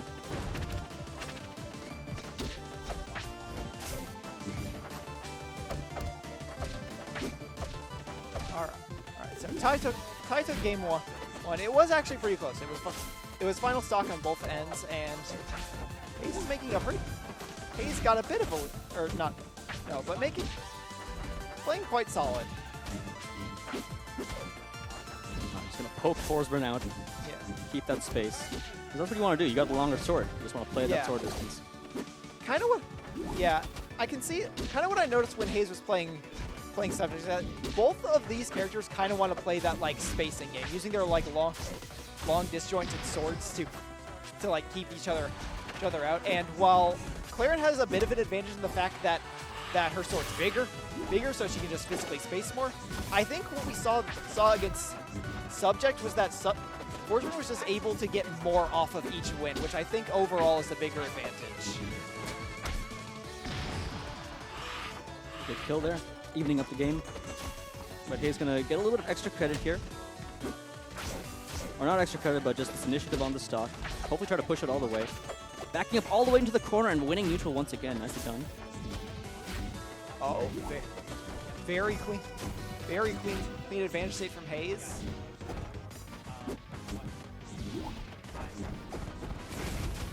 Oh,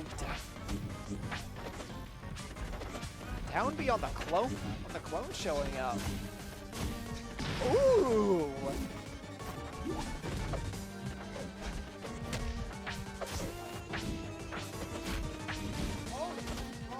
Oh my god, just pushing Forsberg all the way across the stage. Nice combo from Hayes. And Yeah. it keeps going. Oh my god, once again, just capturing this edge Yeah. recovery over and over again. Might be able to get the kill.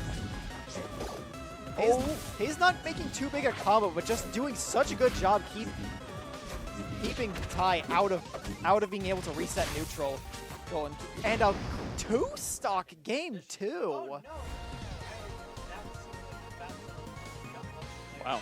And Hayes, a very solid win there, tying up the set 1-1. What do you think Forsburn wants to counterpick here? I don't know. I feel like both these characters like a lot of the same stages, just because, as I mentioned, their game plan is kind of similar. I know both of them really love overhangs.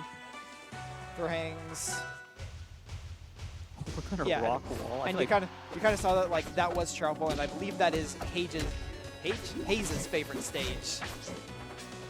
but I feel like this is a stage that both of them probably like a lot. They probably, but I think Ty really likes this stage. Like just like on a personal level. I think so, yeah. Or at the very least, he feels extremely comfortable here, because like I've seen across like the tournaments I've seen and helped commentate, I've seen him go here like time and time again.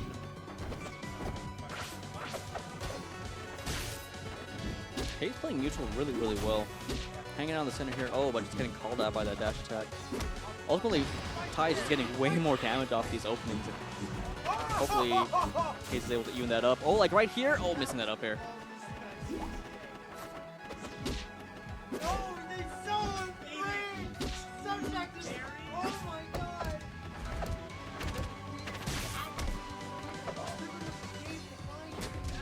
Oh, just catching the landing over and over. If that taper, that would have just been a kill, I'm pretty sure. Yeah, Rockwall's super tiny. And that's exactly why I think Ty loves it. He's so good at hitting just that.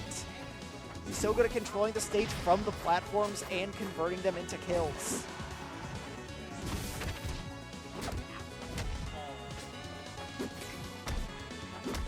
Oh, and we're gonna get an edge guard. No, not quite. Claren getting just out of reach of the down air. Still has a lot of damage on her though. Hayes has to make something happen. Has Force Burn in the corner. Are we gonna get much damage? Not really. I mean, Hayes was able to keep Ty like in kind of a bad position for a while, but not able to actually convert into much damage. Oh, this could be scary.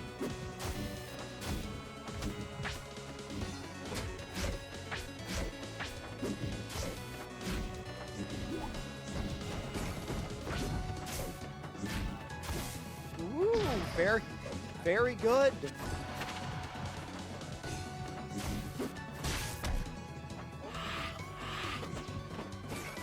Ooh, trying to do some K pressure in the corner. Hayes barely outspacing and getting a punish, but unfortunately not enough. Ty's going to win that game, going up 2-1.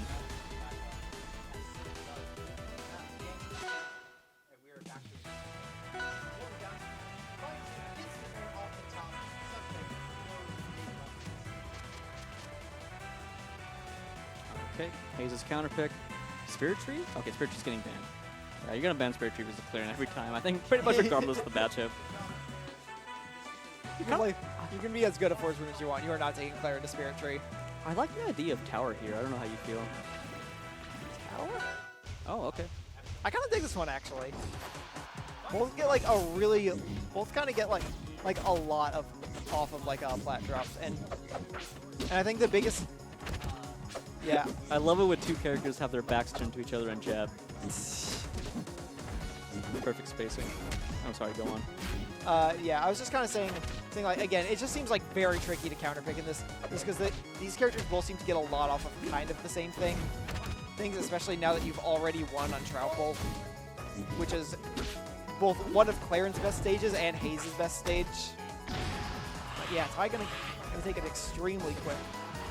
Yeah, Hayes does not want this to be a 3-1. Are we gonna get a kill confirmed here? Yes, we are. Sure are.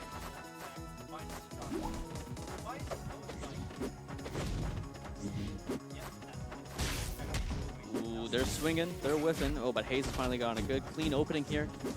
Gets Ty into the corner. But every time Hayes like gets this kind of like push on Ty and like pushes Ty like out of the center, Hayes kind of like gives up the pressure a bit, and then isn't really able to convert him much more, and Ty's just able to break out of that corner. Right now though, Hayes in the lead.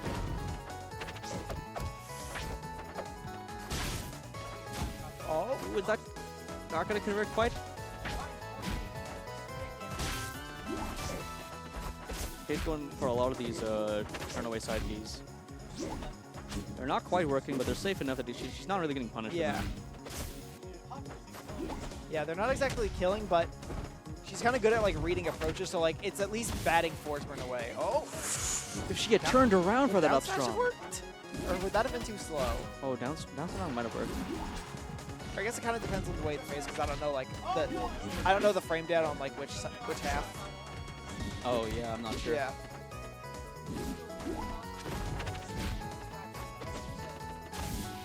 Okay. Oh, good spacing. Hayes up a stock, but Ty's been very good at ending these, so I think it's going to be a question of how much extra credit can Hayes get. Hayes actually calling out Ty's position in the smoke. Let's go. Oh. We might be going to game 5. I mean, oh, wait. Ty barely missing that back air. That could have been a stock. Oh, great patience. Where are you going? Oh, Hayes was planning something devious. I'm so scared when a player like goes up a full stock and then does something like that. Okay, oh there we go. We're going to what a game conversion. Should game 5.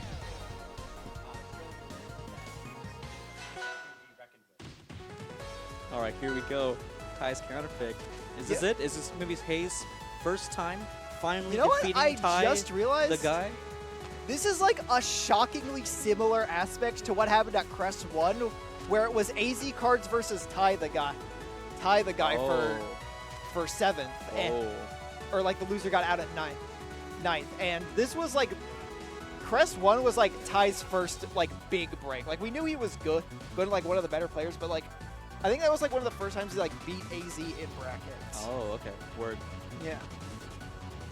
Is Ty gonna miss top 8 again? Well, so He got top 8 the first time. He just missed out on a medal because we only gave them out for top 6. So this will be a second time missing a medal. wait, Ty chose Spirit Tree versus Claren? He's planning something devious. I guess so.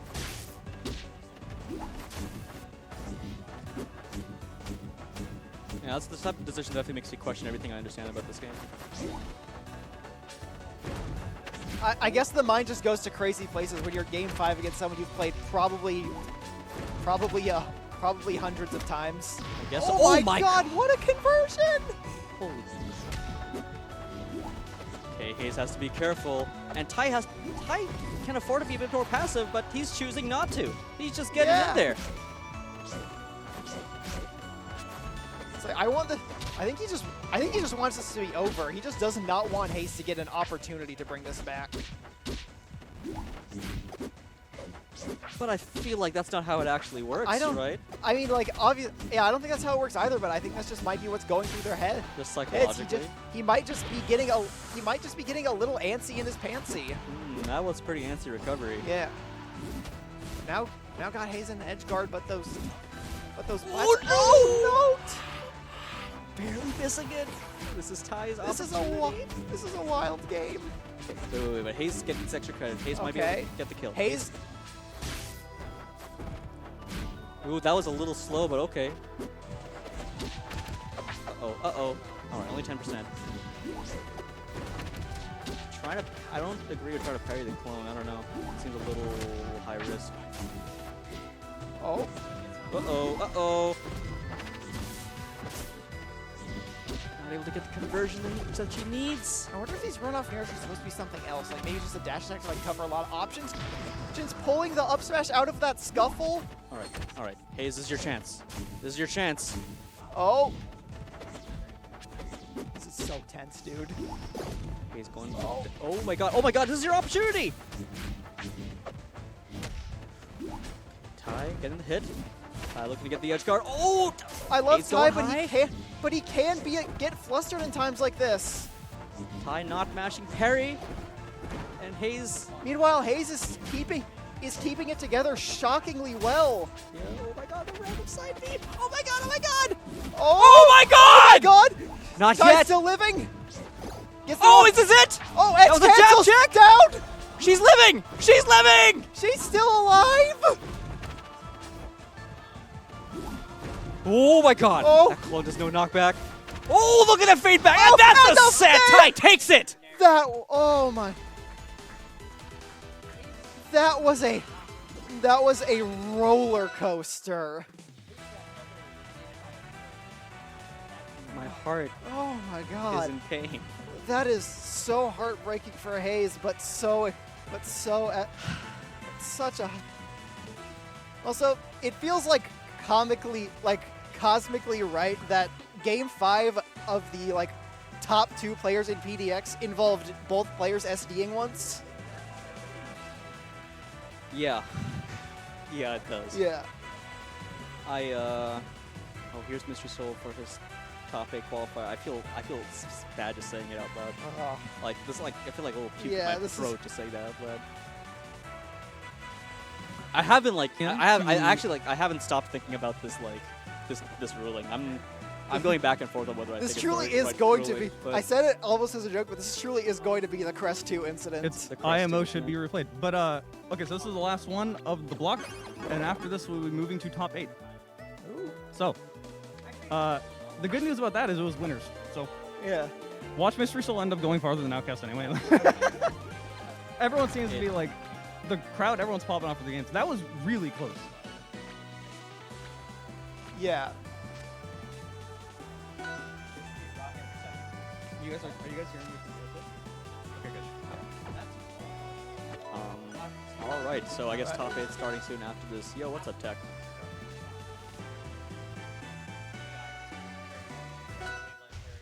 All right, here we go.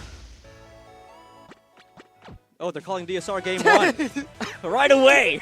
Game 1 DSR, Did they baby. just forget to ban? Taking no risks now. We're not Oh, taking any risks he probably- anymore. Yeah, he probably just pressed A instead of X to ban the stage. I've done that far more than I'd like to admit. That's a mood. That's a mood for sure. All right, here we go. Here we go.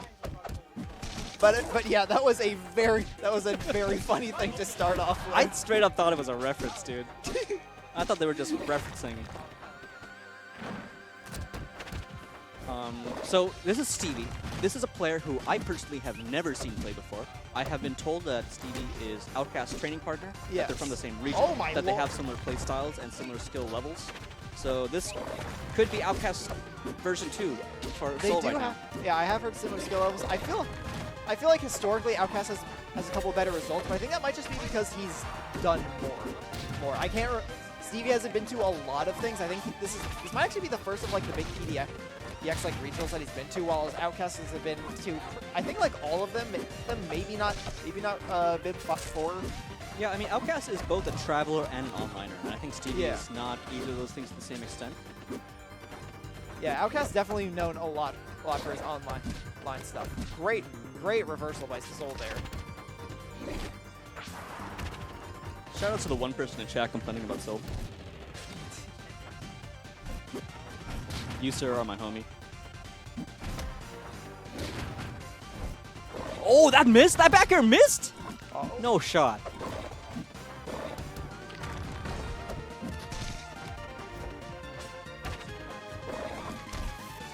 Oh, he has the rock, but it was across the entire stage, so.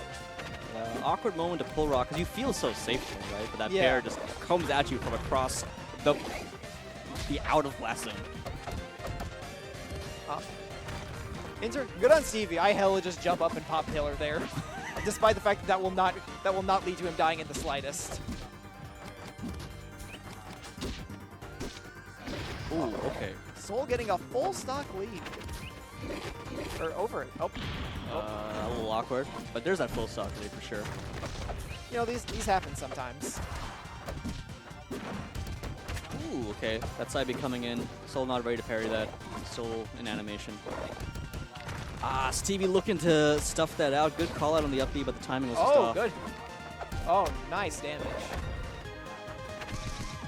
Oh, good drag down there.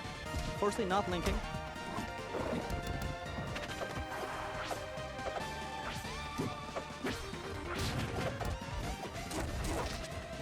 So that's a very interesting angle. I mean, yeah, they would pull you. They would send towards Sylve because that's how they would link into F Smash to the final hit. I thought moves. Okay, I thought attacks in this game have like a separate angle for rock shards than like their normal knockback angle. No, I'm pretty sure. No, I'm Is pretty that sure, just Krag's move? It might just be Krag's moves. Although Krag's I'm not moves, even sure okay. if it's Krag's moves. I thought like the way every move set. No, dude, Krag's moves do some weird things for sure. I think so, right? I think this is true. I don't know. I don't know if that's true. Like, Krags do some crazy stuff with rock shards, but I think that's just because like they understand which moves are gonna send them, so they just have like a better understanding of that. Than, like I'm just the insane. random Joe playing it. I just don't know anything about Rivals of Aether. Okay. Understandable. Krag's moves have lots of angles. Okay, I'm just being gaslit by character design.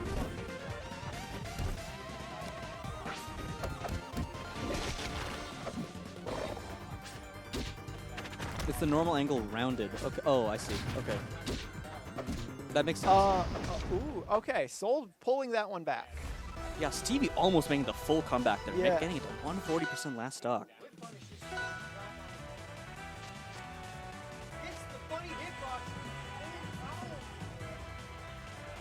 Maybe just like a lot of like the multi-hits look weird then. Yeah. Multi-hits Multi-hits are always weird. Yeah. I mean, that's even been true in Smash. You've seen things like the ultimate, like Samus up B, for example, that randomly kills if you get the first hit, things like that. Or like the Roy versus Puff in Melee.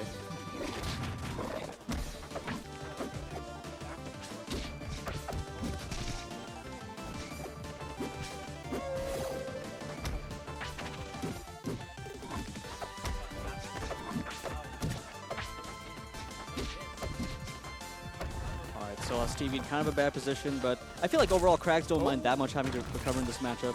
Yeah. They have a lot of opportunities to rinse and repeat. The actual kill move doesn't come until quite late.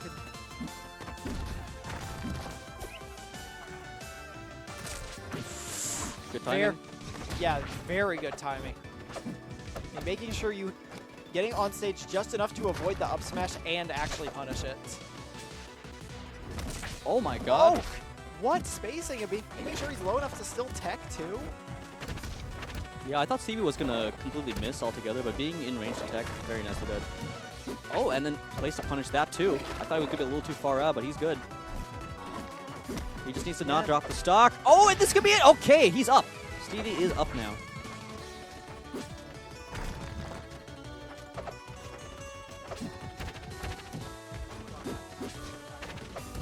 Oh, good whip punish by Sil. Running off stage to avoid that nair. I think being able to use offstage to extend your like normal footsies range goes a long way in platform fighters. You can like use some tricksies with it.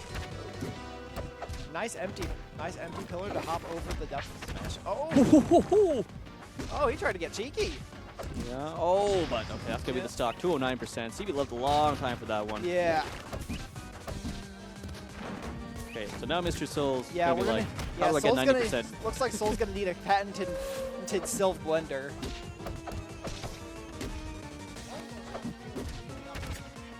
Percents are almost even.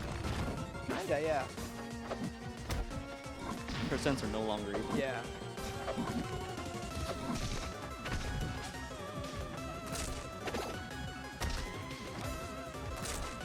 So we've been going for a lot of up smashes, and I don't really like it.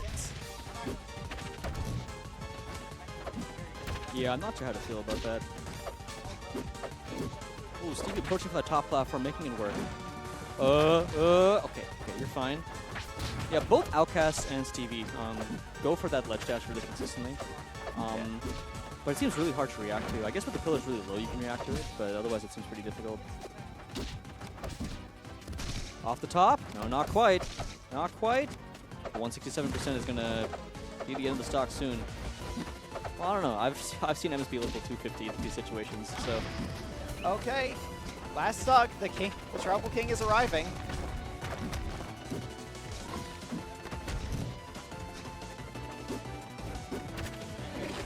I'm not the only one that just gets distracted when that dude comes out, right? I get distracted when he like first shows up, but then I kind of just ignore him. But look at his big adorable eyes. He is a big funny fish apple. Is that what we're calling him? That's literally what he is. He's a trout apple. Actually? Yes. Oh, I'm now looking at him more closely. He's the trout. Oh. He's the trout apple king.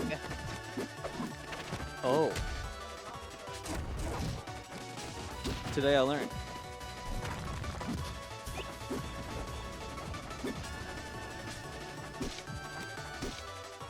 Wow, nice double fair. All right, Soul is up 2-0 now. Very clean, very nice cleaning up that game from his deficit. I think Viral Melon is correct because like things like crack down till like doesn't send at 45, right? It sounds like slightly vertical, right? But not fully, not too vertical. So I got.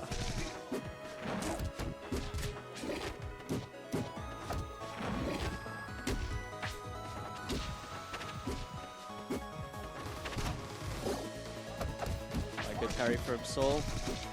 Getting the classic combo. Has Stevie off stage. He's gonna get. Oh, he's going for something crazy for no great reason. I mean, I don't think the Nair there was gonna be worth it, was it? He probably would have. Yeah, he was just looked kind of good in the low. I feel like he process. would have died. Oh, but that'll be worth it.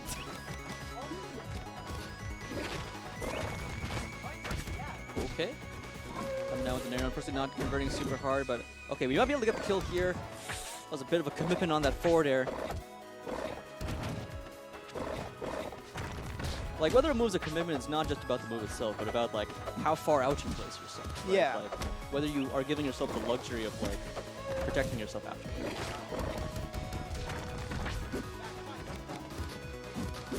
Goes for a dash attack.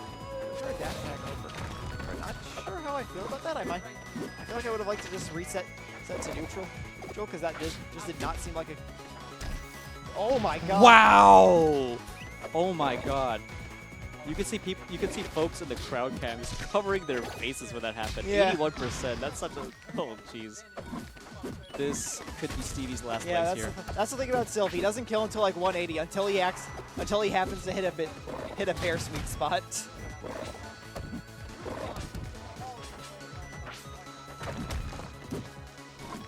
Yeah, this is angry Mystery Soul or Sneak for sure.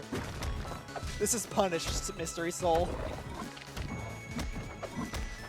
Oh my god, the triple rock, not quite hitting the third one. So recovering in place, staying safe. Oh, not falling up the blender. Okay, good jab check. Oh, that's a little scary. Stevie not going out there. Wow, I cannot believe he spaced over that for that F smash. Down smash not gonna kill? Oh, actually he wasn't that high. Oh, okay. Good recovery. It's a little scary when that happens, when you have a second bear to work with. Yeah.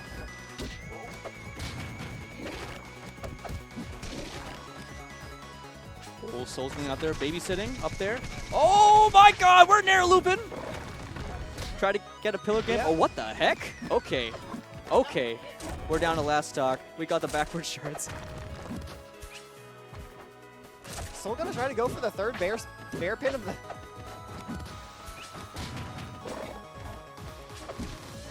Oh, he's looking for a kill off the top, not quite getting it. Now he's looking for those bear tips. Oh, he has rock in his hand! Oh, no!